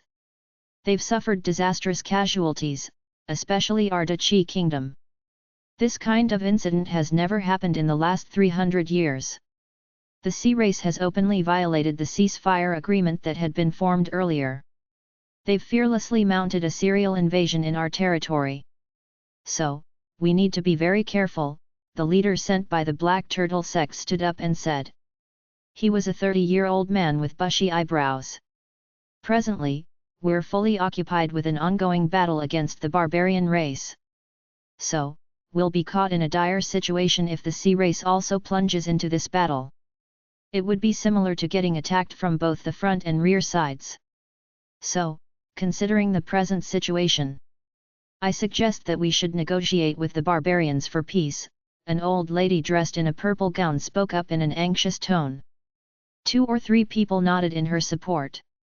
But, the other people looked a little hesitant. They didn't express their views openly. There are numerous small and large barbarian tribes. So, the barbarians may not reach an integrated opinion in a short time if we openly propose the peace agreement to them. Instead, they may come up with some presumptuous request that might not be easy for us to commit to, the man with the bushy eyebrows said. Humph! The East China Sea is wide and boundless. So, the strength of the sea race is beyond our imagination. Neither the human race, nor the barbarian race can contend against them alone. I'm afraid that the barbarians would be doomed in case one of our 3 kingdoms is eradicated by the sea race. Then, the barbarians would be exposed to the sea race. We only need to let the barbarians know the pros and cons of the situation. I believe that the barbarians aren't dim-witted people. Naturally, they wouldn't sit back and allow the sea race to reap all the profits, the graceful lady of the Tianyin sect said slowly. The barbarians are brutal people with barbarous and unpredictable temperament. So, common theories won't work on them. I think we should make 2-way preparations. Firstly, we should strengthen our defense on the border of the sea coast. We should also forbid any seagoing activities. Secondly, we should dispatch a diplomatic group in secrecy. They'll discuss all the matters with the barbarians' high priest in order to stop this war. The blue-robed elder from the Heavenly Sword sect shook his head and said. That's right. The high priest never leaves the forbidden area of the barbarians' wasteland. But, he's quite famous for his wisdom. He would never make a decision that would allow a third party to reap any profits. Moreover, he's the spiritual leader of the barbarians. So, he commands high respect and fame among them. All the tribes will comply with him if he agrees to cease the war, the elder surnamed Xia of the Black Demon sect said. Everyone present in the hall nodded in agreement. In that case, we should make a recommendation for an appropriate candidate who can lead this secret mission, the purple-robed old lady from the Yinfu Palace said. Princess Huowu of the Dachi Kingdom is currently a disciple of our Tianyin sect. I think she's the appropriate candidate for this mission. A middle-aged married woman's eyes glinted as she suggested. She wore a white gown and a golden hairpin. The dual identities of Princess Huowu indeed made her the appropriate candidate for this mission. She could represent her sect as well as the biggest kingdom, the Dachi Kingdom. Other elders nodded in agreement after they had considered the proposal for a while. The matters pertaining to the peace agreement and the appropriate candidate had been determined.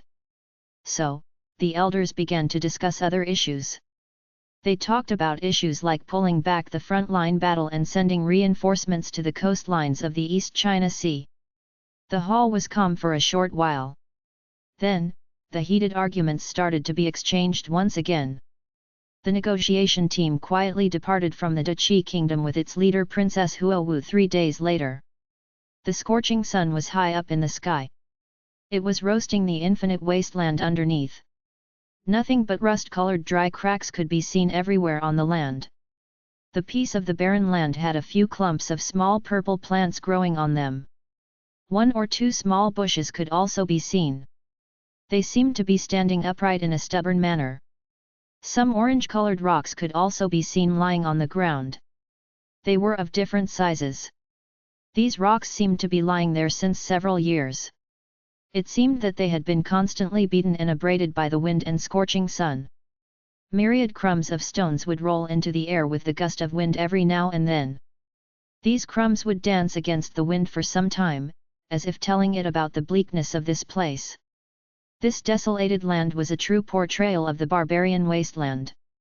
The entire wasteland looked like that. Moreover, such bleakness continued to shower its gloominess even thousands of kilometers from there. A full-braided barbarian clad in hides appeared in the bleakness of the land. He was moving slowly towards the shadow of a huge rock. It was 50 to 60 feet high. The barbarian had dark complexion and a powerfully built stature. However, he would be considered thin and diminutive if he was to be compared with the other barbarian men. A silver sheath and a giant bow pouch hung on his shoulder. He also held a black blade in his right hand. The hilt of that blade was wrapped in a tattered cloth. In addition, another bow pouch was suspended from his waist. It was bulging with arrows. His steady walk seemed exceptionally valiant. This diminutive barbarian was none other than Shi Mu. He was disguised as a barbarian. He had entered the barbarian's wasteland almost a fortnight ago. Shi Mu had tried his best to stay away from the frequently bypassing barbarian cavalrymen, and ferocious beasts and animals throughout his journey. However, his unfamiliarity with this land had made his journey utterly difficult. Fortunately, he had started to enter the depths of the wasteland. Shi Mu swept his vigilant eyes all around. He was relieved. There was an unending bleakness in this place. However, there was still no existence of any living creature. Shi Mu put down his black blade, and took out the water container to have a sip of water. He then sat down cross-legged in the shadow of the rock. He focused his mind and started to practice the art of breeding heavenly elephants. There was an extreme scarcity of water in the barbarian's wasteland. But, his journey under the scorching sun demanded a huge consumption of water. However, Shi Mu didn't have a huge storage of water. Therefore, he chose to rest during the daytime and advanced in the night. Unfortunately, he had no other choice in order to survive in this land. But, he knew that the nights in the wasteland were also extremely dangerous since all kinds of beasts and poisonous bugs became the most active during the night. However, he was most preoccupied with the problem related to the shortage of water. He found it extremely difficult to find water when needed. He now had a rough idea of a regular pattern on the basis of his experience. He always found a water resource whenever he was in a forest. He hadn't been well prepared when he had entered the wasteland for the first time. So, he had often run into the plights of water shortage. But, he had been lucky since he often ran into some kind-hearted barbarians on the way. They were so generous that they would give him their own water containers after hearing of his predicament. They would also tell him about the nearby water sources. Their timely help had prevented him from getting into greater danger. Shi Mu had met with an accident on his first night in the wasteland. He had been accidentally bitten by a small poisonous ant. So, his right leg had started to swell up. Fortunately, he had bumped into an old barbarian man. He had voluntarily used a strange medicinal herb on Shi Mu's wound. This had helped him in neutralizing the ant's poison. Shi Mu had eventually realized that the common barbarians were like humans, kind-hearted and generous. Shi Mu was pleasantly surprised at this discovery. This realization made him a lot less hostile towards the barbarians. A trace of strange glint flashed across Shi Mu's eyes as the sun slid down in the western horizon. It seemed as if he had been possessed by a murderous aura. He sprang up from the ground like a leopard, and wielded the black blade. He realized that he had been surrounded by several hundred wolf-like ferocious beasts. These beasts had faint purple fur. Each of them was as big as a calf. Their hungry eyes were glinting with fierceness. Shi Mu could tell from a glance that these flagitious animals were the famous wind wolves of the barbarian wasteland. The color of their fur was similar to most of the plants in this land. They would walk slowly with light steps once they had locked their prey. Then, they jumped into action like a strong gust of wind. Therefore, they were known for their perfect sneak attacks. Several wolves stood in front of him. But, there was a relatively bigger wolf that stood out in the crowd. It looked like the head of the pack. It had caught Shi Mu's attention even though it was hidden behind the other wolves. Shi Mu's eyebrows furrowed. He rushed forward and leapt up into the air as he brandished his black blade. His blade transformed into a black blade shadow, and chopped down the alpha wolf in a furious manner. An ear-piercing sound was heard. 6 or 7 wolves swooped down on Shi Mu from all directions like a bolt of lightning. Their snow-white teeth and claws advanced towards him at an astonishing speed. A dozen blade shadows rushed in all directions as Shi Mu waved his arm. Puff! A dull thumping sound was heard as if a sharp weapon had pierced someone's flesh. Suddenly, a nasty smell of blood filled the air. The 7 wind wolves had been slashed into 2 halves by Shi Mu's blade. However, Shi Mu was forced to stop his movement owing to the strike. But, several black forms pounced on him before he could figure out the next plan. The alpha wolf disappeared amid the pack of wolves at the same time. Chapter 137, David's Deer. Translator, Novel Saga Editor, Novel Saga. A loud sound was heard. The black blade light dazzled like a black dragon, it hovered and danced in the air. It sprinkled a rain of blood wherever it went.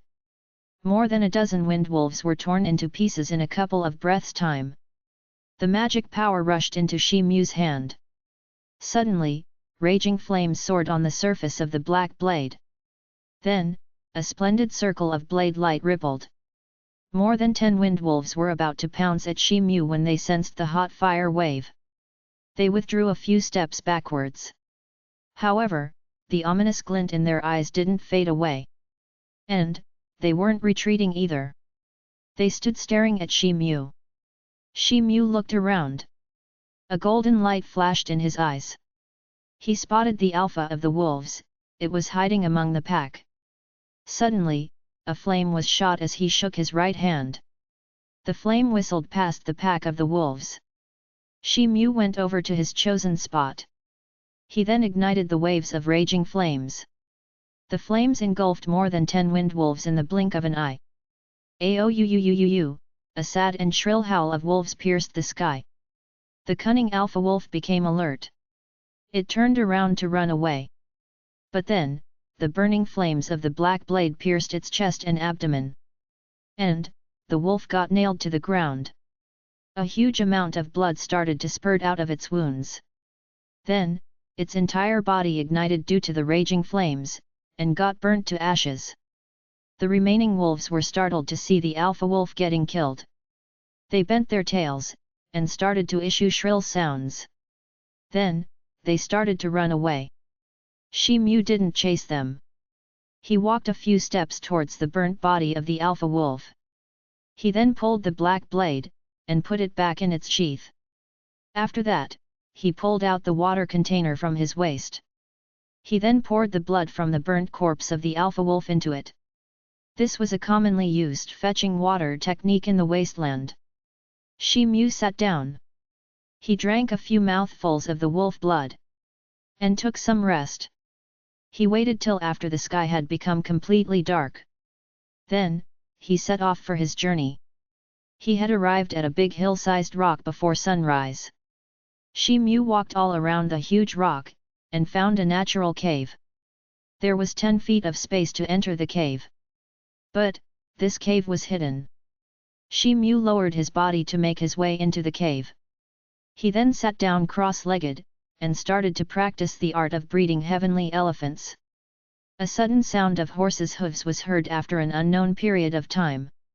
Shi Mu opened his eyes, he felt cold in his heart.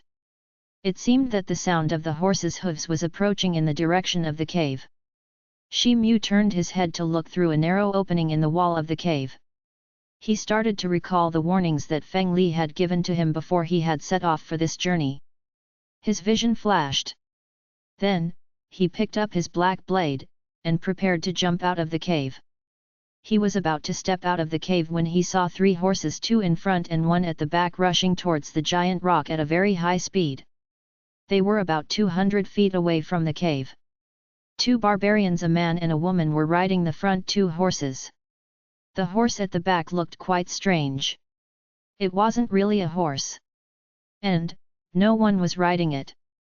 Moreover, it looked as if the creature at the back was chasing after the 2 people in the front. Shi Mu stared at them. He saw that the creature at the back had a cattle's head, deer's body, horse's legs, and a lion's tail. It looked extremely strange. The two people in the front saw Shi-Mu coming out of the cave. Their complexion changed. And, the strange creature at the back let out a strange roar. The two horses in the front seemed to be frightened. So, they knelt down all of a sudden. And, the two figures flew, and fell on the ground near Shi-Mu. Shi-Mu couldn't understand what was going on. Suddenly, a fierce wind hit his face as the strange creature changed its direction, and dashed towards him at an astonishing speed. It had two pointed cow horns, they looked like two sharp daggers. The strange creature advanced towards Shi-Mu with an intention to insert its horns into Shi-Mu's vital parts. Puff! A fire lit up. Shi-Mu's black blade produced 13 blazing blade shadows in a flash. The shadows advanced towards the monstrous creature to chop it into pieces. The blade light was about to hit the monstrous animal when Shi-Mu recalled the origin of this beast. This strange beast's body had the characteristics of 4 animals. It was known as David's deer. It was a unique and rare animal of the barbarians' wasteland. Its strength was ordinary. But, it could run at an astonishing speed. In fact, its speed surpassed that of the ordinary mounts of the barbarian tribes. There was a flicker of excitement in its eyes. It changed its direction as the fiery red blade light fell, and raised its head once again. Whoosh! The black blade went flying, and got stuck in a stone wall. Shi-Mu let out a loud shout as he saw that David's deer's horns were about to penetrate his chest. Suddenly, the real chi densely covered Shi-Mu's body. Then, Shi-Mu held both the horns of the beast with his huge hands. He then bent his waist, and put one of his legs before the other. After that, he pressed himself against the beast to resist its attack. Boom! A muffled sound was heard. Shi-Mu felt a wild strength rushing forth in his huge arms. His face was flushed. But, his body stood motionless like a tree. David's deer felt as if it had bumped against an iron block. It let out a painful scream. And, traces of fear flashed through its eyes. Suddenly, it started to exert a brute force. And, its 4 hooves started to retreat. Then, it swung his head in chaos. It wanted to get rid of Shi-Mu. So, it turned around to escape. However, its horns started to hurt because of the terrifying force with which Shi-Mu held them. So, it was difficult for him to run away from Shi-Mu. Shi-Mu's entire bodily muscles were bulging like a drum. And, his real chi was galloping like waves within his body. It seemed that he had used the entire strength of his real chi. Shi-Mu's body could deal with the strength of an initial level Xian-Tian warrior since he had entered into the 5th stage of the art of breeding a strong evil ape and art of breeding heavenly elephants. Therefore, he could shook the entire body of this beast. The beast was almost within Shi-Mu's reach. It shouted painfully as Shi-Mu pulled with his entire strength. It then took 2 steps forward. Shi-Mu turned over to ride the beast by using his legs. He tightly gripped its horns, and clamped his legs into its abdomen. The David's deer was startled, and angry at this. So, it started to jump in a chaotic manner. It ran and jolted because it wanted Shi-Mu to get down from its body. However, it didn't know that it won't be able to even budge Shi-Mu. And, Shi-Mu remained seated motionlessly on the body of the beast. In fact, he'd kick it from both sides every time it didn't behave well. And, this caused the beast to whine loudly. The David's deer finally calmed down after a quarter of an hour. It had a fearful expression in its eyes since Shi-Mu's legs were clamped on its abdomen. Shi-Mu softly pressed his legs from either side into the abdomen of the beast. And, the beast intelligently turned in a certain direction. Then, it stopped as Shi-Mu moved his legs again. Shi-Mu's heart was filled with great happiness. So, he loosened his hands from the back of David's deer, and jumped down. But, this beast was extremely clever. And, it started to follow Shi-Mu, and didn't try to run away. Shi-Mu noticed that the 2 young people had already crawled up from the ground. They looked dumbfounded. The young barbarian man appeared to be 14 or 15 years old. He was only a little shorter than Shi Mu. Several black feathers were fixed to his head. Moreover, he had some fresh scars on his face and upper body. It was clear that he had fallen heavily. The young barbarian girl looked 1 or 2 years older than the young boy. Her skin was slightly dark, and her facial features were delicate and pretty. She was quite tall. In fact, stature resembled that of a fully grown woman of the human race. Shi Mu sized her up. He noticed that there was a horse behind her. The horse had collapsed, and had hidden itself behind the cave. It seemed that its leg was broken since it was wailing in a continuous manner. Thanks a lot to the warrior for his kindness. Please let Sha Xing of the Flying Raven tribe pay you respect. The young barbarian man respectfully bowed before Shi Mu. He then looked at Shi Mu with adoration and spoke. The barbarian girl also cupped her hands in front of her chest, and bowed before Shi Mu in salutation. You're welcome. Shi Mu took back his long black blade. He then nodded at both of them in an indifferent manner. My name is Sha Jiao. I'm Sha Xing's elder sister. May I know the honored name of the brave warrior? If it's possible, then I want you to come with us and be a guest of the Flying Raven tribe. You've saved us. Father will be extremely thankful to you. We the members of Flying Raven tribe are soon going to hold a sacrificial ceremony for our Raven God. It's going to be very lively and full of excitement. Father will certainly be very happy to have such an honorable guest participating in the festival.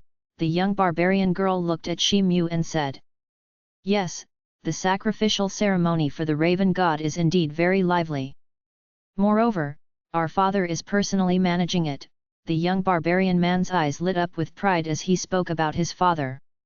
Shi Mu felt moved as he heard this. According to his understanding about the barbarian tribe, the general sacrificial ceremony could only be presided over by the sacrifice of the clan.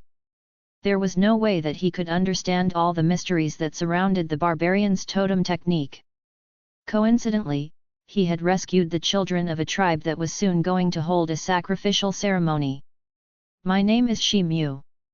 Thank you so much for your invitation. If you don't mind, then I would like to see and know about the sacrificial ceremony for the Raven God, Shi Mu said humbly. Really? That's great. Father will be very pleased, Sha Xing said excitedly. Sha Jiao smiled. Her eyes sparkled as she looked at Shi Mu. Sister, let's go. Sha Xing pushed the barbarian girl impatiently. Sha Jiao turned her head and stared in his eyes. Then, she turned around to climb her horse. Sha Xing also leapt on to sit behind the young girl.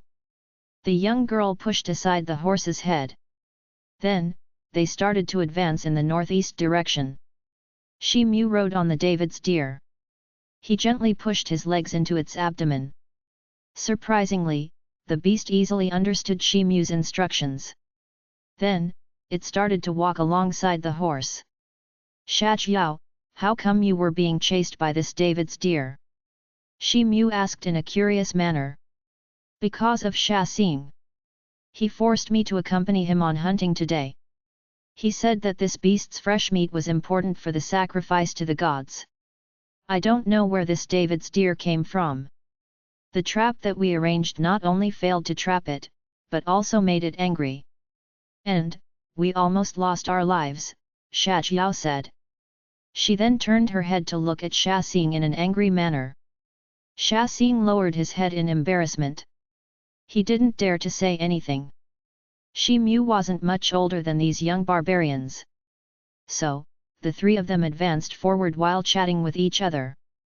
There didn't seem to be any unfamiliar feeling among them.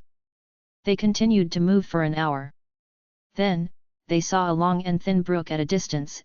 It was about 10 feet wide. Hundreds of leather tents could be seen dispersed disorderly on a creek lawn. Many herded cattle could also be seen in the surroundings. Moreover, cries of the cattle could be heard in a continuous manner. In addition, a large crowd of dense black spots could be seen dancing in the sky over the tribe. Shi Mu looked at the black spots. Surprisingly, these black spots were crows. The crows let out a sudden cry as the three of them came closer to the tribe.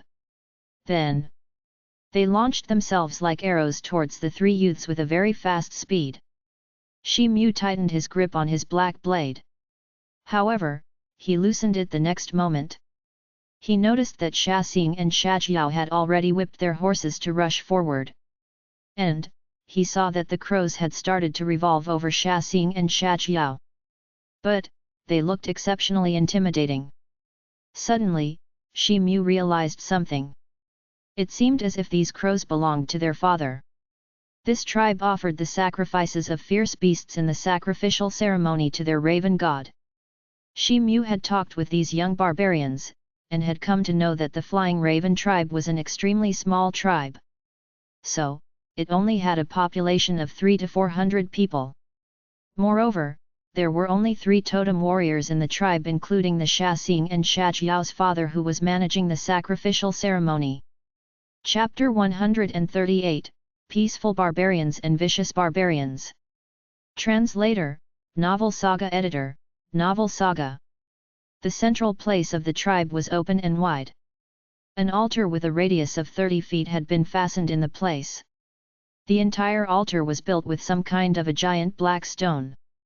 3 men stood in front of the huge tents with their faces towards the altar. These men were wearing black cloaks. A middle-aged barbarian man with thick eyebrows and a square face also stood there. He seemed to be waiting since a long time. Sha Xing and Sha Jiao dismounted from their horses. Then, they hurriedly ran towards the middle-aged barbarian man. The middle-aged barbarian hugged them, and patted on their backs. Then, the 3 people started to talk to each other. Shi Mu looked at the middle-aged barbarian since he was continuously looking at Shi Mu and his David's deer. Shi Mu understood that Sha Xing and Sha Jiao must be talking about how he had saved them and controlled the David's deer. The middle-aged barbarian walked towards Shi Mu after he had talked to his children.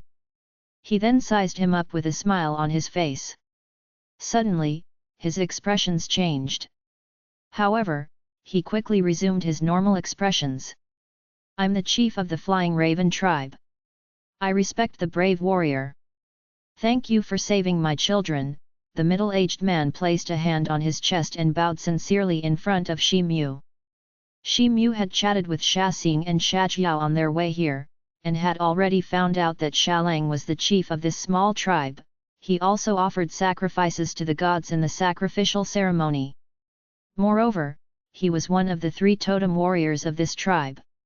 However, he was relatively stronger than the other 2 totem warriors. In fact, he was almost as strong as a middle-level Hotian warrior. Chief, you don't need to be so polite, Shi Mu replied with a smile. He then extended his right hand to hold him. This gently made him stand upright. The chief looked at Shi Mu with surprise. He had felt Shi Mu's strength with his grip.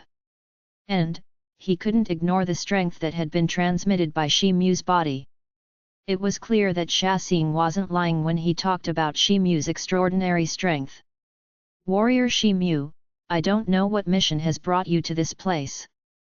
But, we the members of the Flying Raven tribe are willing to provide you any help that you need, Sha Lang spoke in a straightforward manner. Thank you for your kindness, Chief. But, I've only come here to learn and experience new things. There's no specific purpose, Shi Mu shook his head and said. In that case, you can stay with the Flying Raven tribe for as long as you want. Let us take care of you.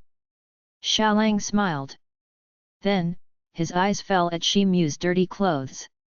He said, Oh. By the way, you must have faced a lot of sand and dirt during your journey. It'll be better if you first go in the tent and wash yourself. Many thanks to Chief Sha, Shi Mu nodded towards him and said. It had been a long time since Shi Mu had entered the barbarian wasteland, and he hadn't cleaned his body since then. Moreover, he had just engaged himself in a fight with the David's deer. So, he was covered in sweat, and the stickiness was making him feel uncomfortable. Sha Lang's face revealed a cheerful look. He called one tribesman, and asked him to go to the river to bring fresh water for Shi Mu and the David's deer. Then, he personally took Shi Mu to a nearby fine leather tent. This seemed to be the best tent in the tribe, beside the residence of the chief. Sha Xing and Sha Jiao also followed them. Sha Jiao's complexion was a little strange. The hospitality of the Flying Raven tribe had always been exceptional. However, she felt that her father was showing off in front of Shi Mu since he seemed to be over-respectful. Shi Mu stood inside the leather tent. Sha Lang and the others had already left. He took out all the weapons from his body, and arranged them properly on the stone table in front of him. Two strong barbarian men brought barrels of cold and hot water after a short while, and poured it into a big cask. Then, the two men left. Shi Mu swiftly removed his clothes and lied down in the water. Meanwhile, the chief was replying to his children's questions in his tent. "Father, you're the chief of the Flying Raven tribe, and the head of the tribe members of the sacrificial ceremony. Why were you being so respectful to warrior Shi Mu?" Sha Jiao looked in a puzzled way towards her father and asked. Sha Xing, who was standing beside them, also looked curious. "Dear daughter and dear Xing, your experiences are still too superficial. So, it's normal that you couldn't see that warrior Shi Mu has an honorable status. There's a high possibility that he has come from a very big tribe, or is a child from a royal family." Sha Lang looked at his children with affection. However, he was feeling a little guilty. He knew that the innate skills of his children weren't bad. They had good chances of becoming totem warriors if they were given good resources, and had more chances to hunt vicious beasts. Unfortunately, they were holding only a preliminary sacrificial ceremony. Moreover, his own martial strength wasn't that good. So, he couldn't help his children in becoming totem warriors. Child of a royal family. Sha Xing and Sha Jiao looked astonished. "Yes. I had short contact with him. But, I can tell that warrior Shi Mu has a formidable strength of a beast soul. A small tribe or an ordinary barbarian can't have this kind of strength. Moreover, his body not only fluctuates a middle-level magic power, but many other low-level magic powers. A person in a small tribe like the Flying Raven tribe can't even come to possess a low-level magic power. In fact, many of the tribesmen haven't even seen magic power. So, I can tell that warrior Shi Mu's family background isn't ordinary since he has dreadful strength. According to my estimation, the totem warriors of our tribe might not match him even if they all come together on one side," Sha Lang sighed and said. Sha Xing and Sha Jiao were surprised to hear their father's words. Sha Jiao looked slightly sad. After a long while, Shi Mu had already bathed. And, he was chatting with more than a dozen Flying Raven tribesmen outside his tent. Sha Xing and Sha Jiao came back to greet their guest. The barbarian people of the Flying Raven tribe were extremely enthusiastic. They invited Shi Mu to taste their homemade milk, wine, cheese, and other things. These things were considered to be luxurious food items in the tribe. Shi Mu realized that the barbarian tribe was no different than the humans.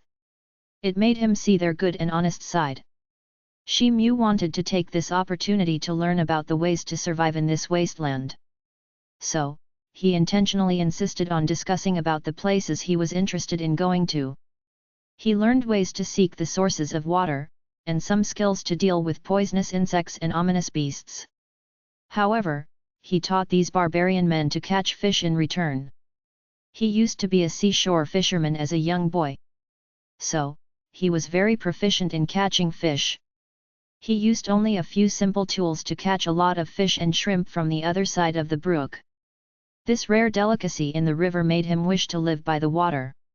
And, this made the barbarians dance in excitement since they weren't familiar with seafood. The atmosphere among both the sides had become harmonious very soon.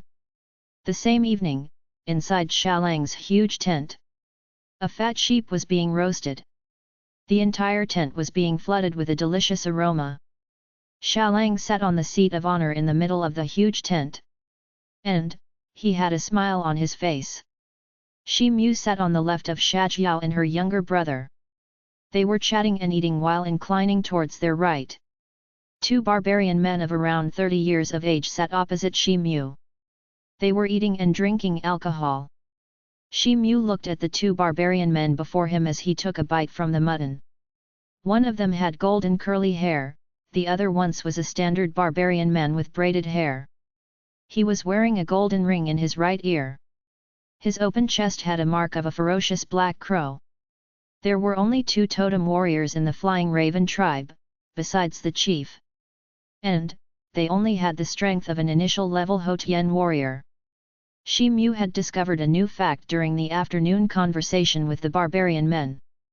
He now knew that there were 2 kinds of barbarians: vicious barbarians and peaceful barbarians. The vicious barbarians were cruel and bloodthirsty. They liked to plunder other tribes, and add them in their own territory. In fact, they were the ones who had started the invasion against the human race. They had named it a holy war to show their superiority. On the other hand, most of the peaceful barbarians were gentle and hospitable. However, they had weak blood. So, they gave birth to fewer totem warriors as compared to the vicious barbarians. Their strength was also relatively weaker. So, they made a living by hunting on a daily basis. The Flying Raven tribe was one of such barbarian tribes. Therefore, there were only 3 totem warriors in this tribe with a population of about 300 to 400 barbarians. Shi Mu discovered another strange thing. He noticed that everyone was being extremely respectful towards him at the dinner party.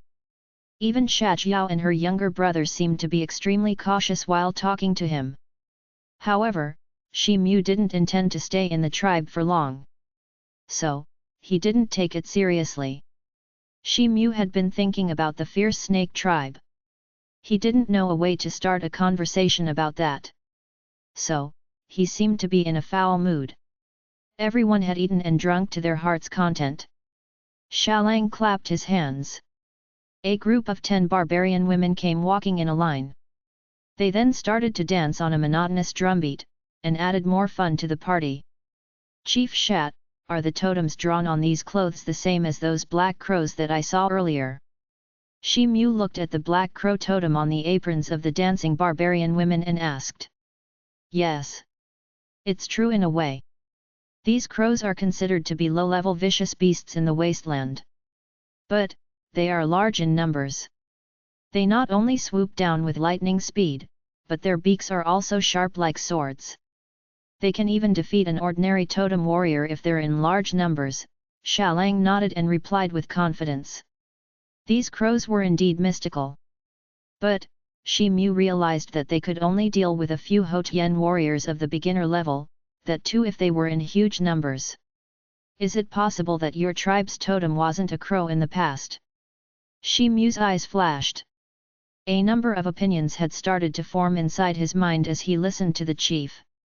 According to the records in the old books of our tribe, we the Flying Raven tribe used to be a part of a very big tribe called the Golden Raven a millennium ago. The secret techniques of sealing a totem weren't only passed on for the soul of the crow-type fierce beast, but also for almost all of the bird-type fierce beasts. Xiaolang spoke with pride in his eyes. But, the tribe gradually collapsed, and fell apart due to the chaos of wars and migrations. It's still declining day by day. Our Flying Raven tribe hasn't been able to give a formidable sacrifice for several years. So, we've been incapable of sealing a strong beast's soul. And, the hope of reviving this tribe is getting dimmer by each passing day, Xiaolang said with a trace of sadness in his eyes. Sha Xing's and Sha Jiao's mood also became gloomy. Shi Mu also became sad for a while. The mood of the 3 people improved after a while. And, Shi Mu finally decided to bring up the most concerning issue. I once saw a blood-red python totem. The seal of the beast's soul was formidable. Is it possible that your tribe's secret totem technique can also seal such a formidable beast's soul? Shi Mu asked. It's possible in case the sacrifice is powerful enough. In fact, even the legendary giant bird the oriental greenfinch could have been sealed successfully in the flourishing period of this tribe. Oh! By the way, did warrior Shi Mu mention that the skin color of that tribe was green, Suddenly, Xiaolang thought of something and asked. Yes. Shi Mu nodded after he had given it some thought. If I'm not mistaken, that totem is solely owned by the fierce snake tribe, one of the 8 big tribes. Xiaolang's complexion slightly changed. He then spoke with an affirmative expression. Chief, if I wish to go to this fierce snake tribe, would you know how to get there? Shi Mu's eyes lit up. And, he couldn't help but ask. Xiaolang was a little flabbergasted to see Shi Mu's guts. But, he didn't ask anything. And, he told Shi Mu the location of the fierce snake tribe. Shi Mu finally rejoiced. And, his mood became better. So, he started to chat with Shajiao, who was sitting next to him. And, he continued to eat until all the guests had dispersed. Chapter 139, Raven God's Sacrificial Ceremony. Translator, Novel Saga Editor, Novel Saga. Whiz. A long green arrow was shot with a whistling sound. It moved at an extremely fast speed like green lightning. It had appeared from behind a huge rock. There was a long and withered tree beside that rock. It was yellow in color, and was completely concealed by the dense bushes. The arrow had submerged into the withered tree. The dead tree flew up high into sky, and tumbled down on the ground. It rolled for a while, and bumped into a grove of bushes. Several leaves fell down by the huge impact of the crash. The withered tree turned out to be the huge head of a gigantic python. It was as big as a huge bucket. The python was over 15 meters long. Its entire body was covered in yellow scales, and looked like solid rocks. There was a striped pattern on those scales. The arrow had pierced deep into its head, only the tail of the arrow could be seen sticking out of its head. The yellow python's huge body crazily twisted and turned for a while. Its long and sturdy tail struggled unyieldingly, and it swayed all around wildly. And some of the nearby towering trees fell prey to its struggling tail. In fact, they were struck so forcefully that they were uprooted and swept away to one side. Several trees had collapsed on the ground with rustling sounds. The python's unyielding struggle finally came to an end after a quarter of an hour. Its white belly had turned upwards, its body twitched a few times, and then stopped moving. Suddenly, few people sprang out from behind that huge rock. The rock was nearly 20-30 feet away from the python's body. These people were being led by Shi Mu. Behind him were the people of the Flying Raven tribe. Shajiao and Shaxing were also among them. Most of the tribesmen carried animals' corpses on their backs. Shi Mu held a 3 feet long bow in his hand. It was yellow in color. 2 snakeheads could be seen on the either end of the bow. A black bowstring passed through the snake's mouth, and connected both the ends. This bow was the sky-splitting bow. Shi Mu had deliberately applied the beast's blood on the bow in order to conceal its identity from the barbarians. Moreover, he had dyed it yellow, and had made some decorations in order to make it look different. Shi Mu's eyes flashed with satisfaction as he looked at the bow. The sky-splitting bow seemed to be far more powerful than his own purple steel bow. According to Feng Li, the charm spell that was carved on its surface was a special kind black magic from a certain barbarian tribe. And, these charm characters held some sort of mysterious ancient power even though they looked similar to the charm characters drawn by the humans. This bow commanded a remarkable long firing range due to the strange force of the black magic. In fact, its firing range was far beyond the range of his purple steel bow. Moreover, this unique bow could even enhance the might of an ordinary arrow, so much so that it could even pierce through armor. Therefore, Shi Mu only needed to instill his magic power into it. Then, he could change the size of the bow to any extent as per his wish. This unique ability of the bow made it pretty convenient to carry. The python that he had just killed was quite huge in size. And, it had possessed monstrous strength, so much so that it could have easily withstood a Hotian intermediate level warrior. However, it looked extremely frail under the coordinated strength of the sky-splitting bow and the wind-chasing arrow. Several people rushed over to the python's corpse. Shaxing kicked the python's body. But, the huge python's body didn't even budge an inch. Xiao couldn't help but reveal a petrified expression on her face. "Big brother Shi, you're awesome." Sha Xing looked at Shi Mu and spoke in a loud voice. There was an expression of admiration on his face. "That's right. This kind of python can change the color of its scales according to its surroundings. They're quite proficient in camouflaging. Moreover, their movements are subtle and soundless. So, one can barely sense their presence. Therefore, they're considered to be extremely sly beasts. In addition, their scales are solid as iron. Even the heaviest weapon might fail to cut them. But, Big Brother Shi killed that giant python at one fell swoop with just an arrow." "You are a true valet of our kinsman," another barbarian chimed in loudly. He had curly golden hair. His eyes were also brimming with admiration. "You're flattering me, Brother Hu Han.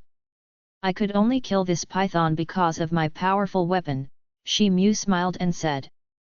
Valet was an honored title that was only given to brave warriors in the barbarians' culture. The barbarian people truly worshipped martial skills. And, they only gave this title to warriors they truly admired from the bottom of their hearts. The camouflage skills of the yellow python were indeed quite difficult for ordinary people to deal with. But, Shi Mu had an upper hand. And, he could achieve this feat owing to the perfect coordination of his extraordinary eyesight with the special bow and the wind-chasing arrow. Shi Mu moved a few steps forward and bent down. He then carefully pulled the arrow out of the python's head. He wiped the blood off the arrowhead, and slipped it back in the arrow bag. He had grabbed 13 wind-chasing arrows from the green-skinned barbarian. These arrows contained dangerous might. However, Shi Mu had noticed something strange about these arrows. The strength of the black magic spell carved on these arrows had been reducing every time the arrow was used. According to Shi Mu's estimation, each of the wind-chasing arrows could be used 5 times. After that, its magic power would completely disappear. The surrounding people gazed at the bow and arrows in an envious manner. The Flying Raven tribe was an extremely poor tribe. So, they barely had metal weapons. In fact, most of the tribesmen still used weapons made of bones. "Elder brother Shi, your bow and arrows are black magic weapons, aren't they?" Xiao's beautiful eyes flickered as she asked. "Yes, they are." Shi Mu nodded. Meanwhile, the bow in his hand flashed and started to shrink. It shrank and became a palm-sized bow. Shi Mu then slipped it into his shirt. "Well, it's getting dark. We've already hunted enough animals. Let's go back to the village." Xiao sensed that Shi Mu was reluctant to talk about this matter. So, she changed the topic of conversation. Other people complied. They tied up the python's body and lifted it up together. Then, they started to advance towards their village in high spirits. They seemed to be in a blissful mood. They chatted and laughed merrily throughout the way. The body of the yellow-striped python was like a treasure for them. They could use its skin to make soft and exquisite armor. In addition, the python's muscles and bones could be used to make high-quality arrows and bows. Even its remnants could be used as an exchange for some valuable stuff from other tribes. Moreover, the huge python's meat would be sufficient to feed the entire tribe for a couple of days. The group soon arrived at their village with the huge yellow python in tow. And, this news stirred up the entire tribe. Some of the tribesmen and children hadn't ever seen a python before. So, they started to shout excitedly while jumping around the snake's body. Shi Mu stood on one side with his hands crossed behind his back. He was looking around quietly. The tribe had made lots of preparations for the evening's ceremony. Several high wooden platforms had been laid out in the center of the open space. Dozens of torches had been arranged around those platforms. But, they hadn't been ignited yet. The statue of a blackbird had been placed on the sacrificial altar. It had been carved out of some kind of an unknown material. However, the statue was so lifelike and expressive that it looked alive. However, the blood-red eyes of the blackbird looked extremely strange. They were vaguely emitting a faint red light. It seemed as if a pair of real eyes was constantly watching everything. Shi Mu's eyebrows creased as he examined the bird's eyes with rapt attention. But, that eerie feeling disappeared from his mind the next moment, as if it was only his illusion. Xiao and others couldn't suppress their excitement. They recounted the story of how Shi Mu had killed the yellow-striped python in front of the tribesmen. The people burst into an exclamation. And, they looked at Shi Mu with respect in their eyes. He. Warrior Shi Mu's strength is indeed unfathomable. He could kill such a gigantic python just in a tweak. The chief walked up to Shi Mu and spoke with a smile. Chief, you're overpraising me. I'm just a stranger. So, I didn't wish to attend such a prestigious grand ceremony of your honored tribe with empty hands. So, I hunted and beheaded this python. I hope it would add a little tribute to the Raven God. Shi Mu retracted his eyes from the crowd and said with a smile. Warrior Shi Mu is so warm and generous. I as the representative of our Raven God accept your sincere gift. Xiaolang touched his chest with one hand and replied with deep veneration. Xiaolang was the chief of the tribe. Still, he wanted to offer sacrifice to the Raven God as he worshipped the Raven God more than any common tribesman. And, Shi Mu's words were extremely close to his belief. So, they engraved a very profound impression of Shi Mu on his heart. He had been keeping a watchful eye on Shi Mu earlier. However, his suspicions had been swept away by now. Xiaolang chatted with his children for some time. Then, he called out his tribesmen, and asked them to take care of the python. Shi Mu had been standing on one side all this time. Suddenly, his eyebrows creased. The strength of the totem curse that had been inflicted on his body had burst out all of a sudden. The sweltering pain pierced deep into his spirit like an awl. His face blanched in pain, and his body staggered for a moment. But, he quickly regained his balance. Brother Shi, are you all right? Xiao noticed that Shi Mu's complexion had changed. So, she asked in an anxious manner. It's nothing. I'm just a little tired. I need some rest. I'll be perfectly fine after that. Shi Mu sucked in a deep breath. He then forced a smile and said while shaking his head. Then, he walked up to Xiaolang and bid him farewell. After that, he turned around and walked towards his tent. A hint of concern flashed across Xiao's pretty face as she gazed at Shi Mu's receding figure.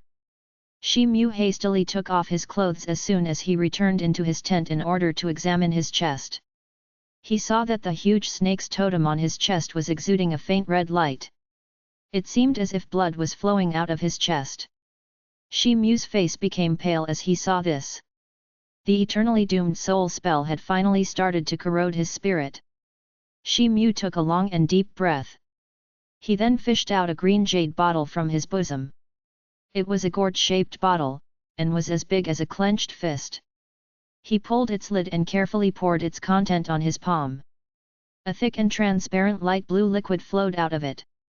It was the unicorn viper's blood that he had purchased before he had left the land city. He carefully smudged the blue blood on the totem on his chest. And, it immediately emitted a cool and soothing feeling. Then, the red light of his totem slowly started to fade away. Shi Mu exhaled a long breath. The pain had made him perspire all over his body even though it had existed for a short period of time. Shi Mu put away the bottle. Then, he stood up and walked to the window. He gazed towards the boundless horizon in the east. He tightly clenched his fists. And, his vision gradually became calm and cold. Mother, your beloved Mu will definitely survive, and will someday become a strong warrior. You rest assured. The bonfire was finally lit up under the curtain of darkness. Its glow painted the entire sky red. The Raven God's sacrificial ceremony had finally begun. This ceremony was held once a year. The tribesmen had gathered before the sacrificial altar. And, Shi Mu sat with Xiaolang and the other elders of the tribe. The great ceremony was divided into two steps. First Shalang, who was the chief of the tribe, would come in front of the altar and chant a hymn for the raven god. Second, the entire tribe would come before the high altar, and present their offerings to the raven god. They would then pray to the raven god to keep showering his blessings on their tribe in the coming year. After that, it would be time for an all-night carnival. A huge bonfire was ignited before the altar, and its blazing flames were illuminating the entire tribe. A huge number of people swarmed around the high-piled bonfire, and all kinds of rare meats and delicacies were placed in front of them. These edibles delicacies were being shared among the tribesmen without any discrimination. The cattle's horn cups and camel bone bowls were filled with exquisite wines.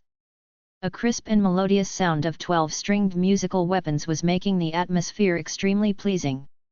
The tribesmen were dancing merrily to the melodious sound while they held each other's hands.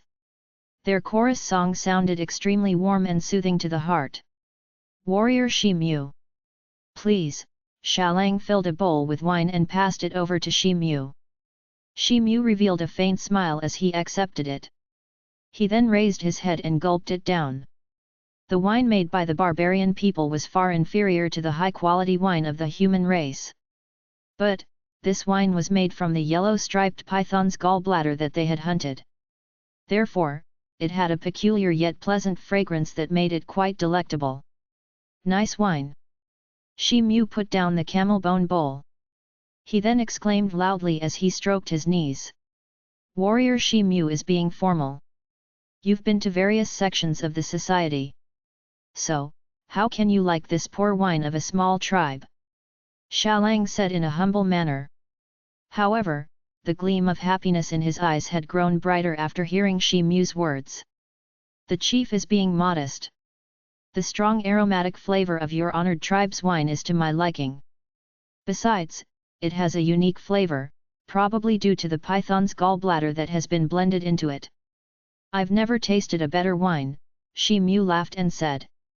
Shimu's polite words delighted Shalang even though he knew that he was being overly courteous. So, he too started to laugh merrily. Suddenly, a burst of cheering voice was heard. It wasn't clear when Shajiao had appeared amid the crowd in front of the high-piled firewood. She was dressed in a fiery red long skirt. There was a silver band on her smooth forehead, it was embedded with a crescent moon-shaped stone. Red threads with hanging silver bells were tied around her slender wrists and ankles. This mesmerizing portrayal was radically different from the usual valiant and heroic disposition of a barbarian maiden. Her long skirt served as a perfect contrast against her exquisite and refined figure. Chapter 140, The Heavenly Wolf Tribe. Translator, Novel Saga Editor, Novel Saga. Shajiao bowed to Shalang from a distance. She then quickly shot a glance at Shimu. Suddenly, she moved and jumped into the center of the place. Her figure looked graceful and light. And, the surrounding people started to applaud. The barbarian musicians played their musical instruments and beat their drums. And, an impassioned and melodious music started to rise up from their instruments. Shajiao moved her hands and feet mildly. The silver bells swayed gently, and made crisp sounds. She then began to dance gracefully. Her skirt started to sway gently. And, she looked extremely beautiful while dancing in her red clothes. Then, an elegant smile flashed across her face as she turned around. Her red skirt moved up and down while scattering and gathering together along with the drum beats. Her skirt seemed to open and close like a flower against her beautiful body. The young girl held her skirt, and spread it out as the tune stopped playing. It looked as dazzling and gorgeous as a rising sun that overshadows the stars in the sky. The surrounding clansmen broke into applause. And, the eyes of the young barbarian men glittered even brighter as they all looked at Shajiao in a crazy manner. Warrior Shimu, how's my daughter's dance? Shalang caressed his short mustache. His face was filled with pride. He seemed to be extremely proud of his daughter. Shajiao's movements and postures are extremely graceful and moving. In fact, I'm seeing such graceful dance for the first time in my life, Shimu praised her. Shalang laughed out loud. He lifted his wine cup, and drained its contents in one gulp. This sacrificial ceremony was dedicated to the raven god. The flying raven tribe had been having a difficult time since years now. And, this grand ceremony was supposed to change this situation. Everyone gave each other their blessings. Then, they drank to their heart's content. More and more barbarian boys and girls continued to enter the public square. Then, they danced in pairs on the barbarian music. They danced and drank endlessly. People were shouting so loudly that their faces had turned red. But, they still had smiles across their faces. The party went on throughout the night. And, it was extremely late by the time the party finally ended. Sha Xing was inside a huge tent. But, he couldn't keep awake since he was intoxicated. Sha Jiao's face was also red. It was clear that she had drunk a lot of wine as well. But still, she was trying hard to take care of her younger brother. She supported Sha Xing, and made him lie down in his tent. After that, she covered him with an animal skin blanket. She then looked up towards the light of the other tent. Xiaolang and Shi Mu were chatting over something in that tent. And, they seemed to be talking to each other in a cordial manner. Sha Jiao stared at the lights for a while. She seemed to be thinking about something. Suddenly, her face became red. She then started to walk towards the other tent. Xiaolang and Shi Mu sat side by side in the tent. Both of them were extremely drunk. But, their complexion was slightly flushed. So, they didn't seem to be in drunken state. Chief, many thanks to you and the people of your tribe for the magnificent hospitality, and for letting me experience the enthusiasm of the Flying Raven tribe. But, I still have other matters to deal with.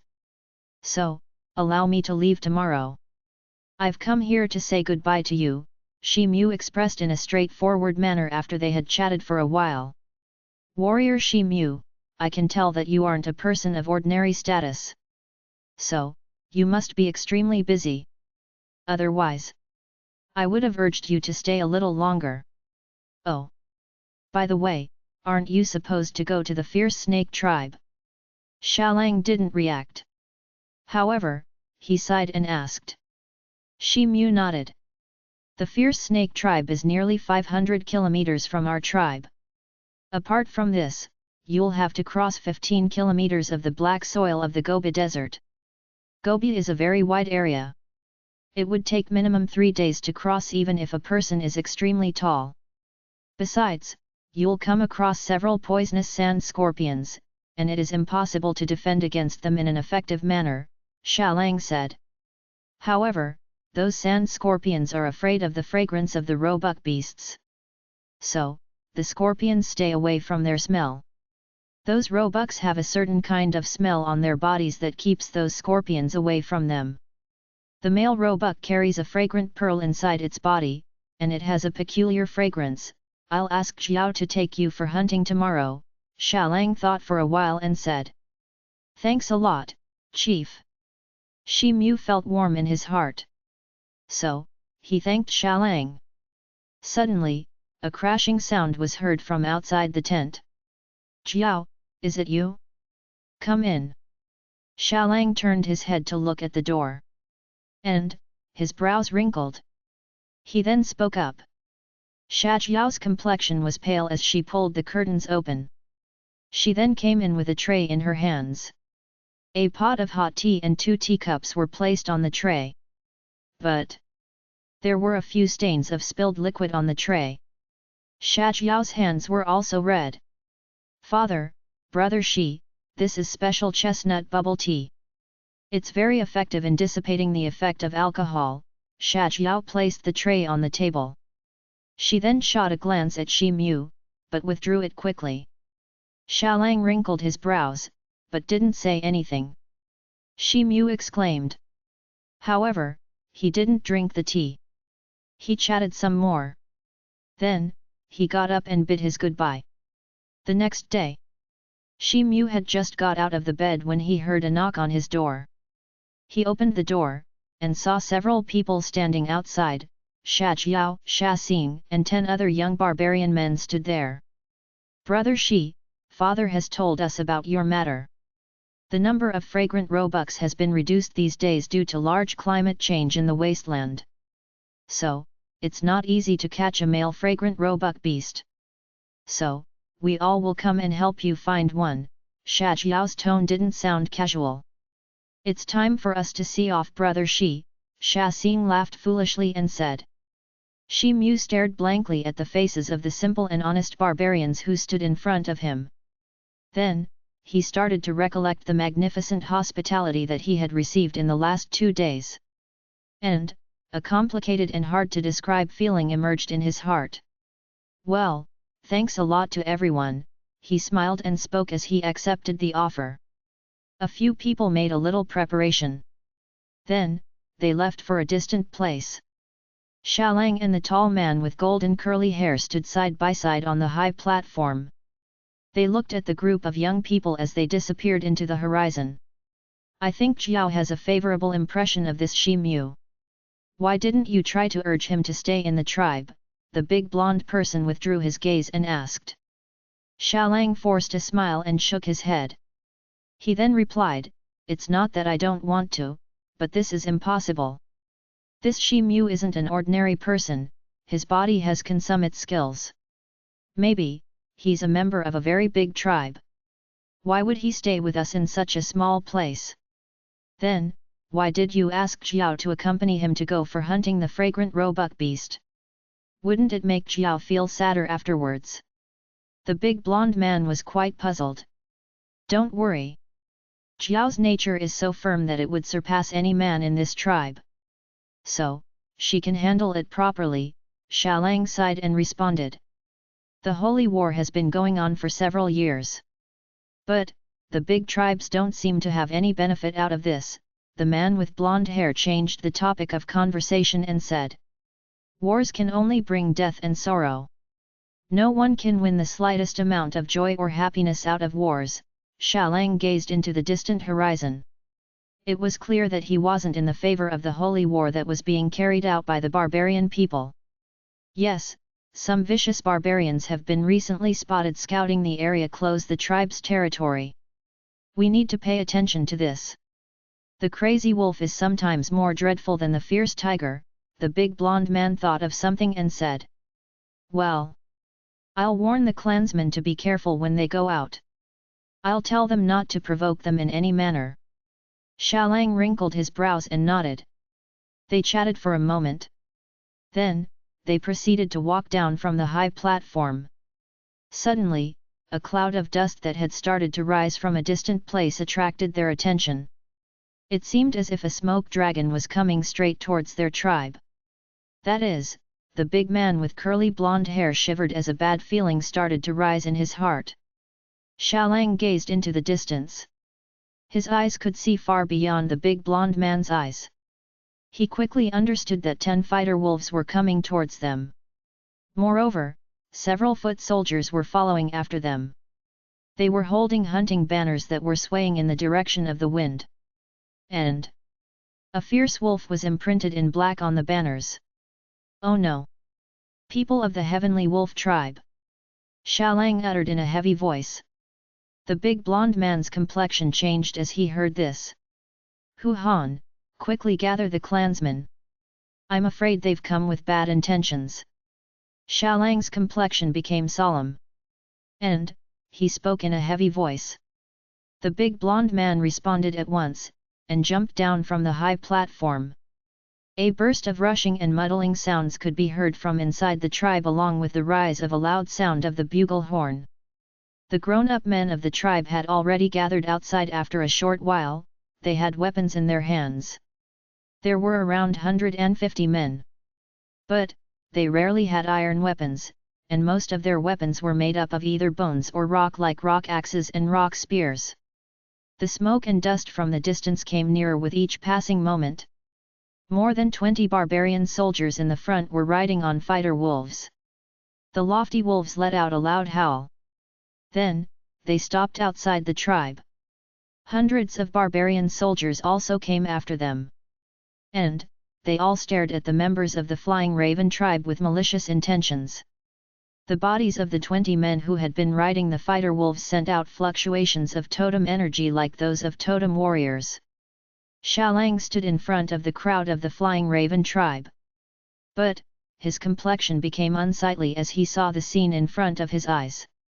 The 2 other totem warriors in the tribe, the big blonde man and the one with a golden ring in his right ear, stood to his left and right. Xiaolang, have you become a desert rat in the few years that we didn't see each other? You've continued to hide in your hole, and you haven't dared to show your face. A tall and thin barbarian man with an owlish look on his face got down of his fighter wolf. He then took a few steps forward and spoke up in a sarcastic manner. This man exuded such a totem energy from his body that it could surpass any of the other men around. He was a consummate level Hotian warrior. Xiaolang stepped out of the crowd.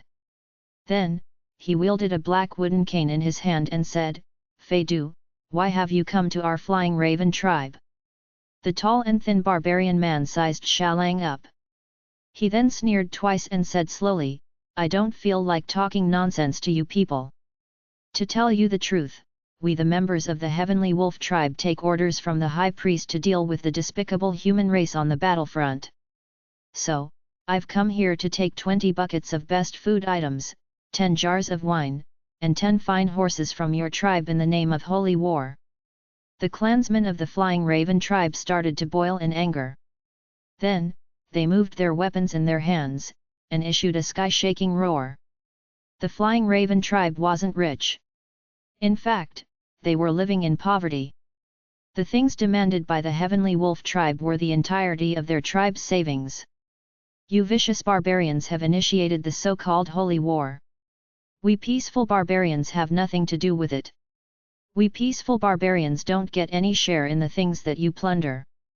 So, don't even imagine taking these things away from us," a barbarian youth standing in front of the crowd of the Flying Raven tribe shouted angrily. An ominous glint flashed through Fei Du's eyes. He then raised the whip in his hand, and swayed it. The whip rolled itself around the arm of the barbarian youth of the Flying Raven tribe, and dragged him out. Suddenly, Xiaolang's silhouette rushed to the front. A black light flashed, and hit the whip was chopped into 2 pieces. The young barbarian was dropped on the ground. Then, 2 barbarians rushed out of the crowd to support the barbarian youth.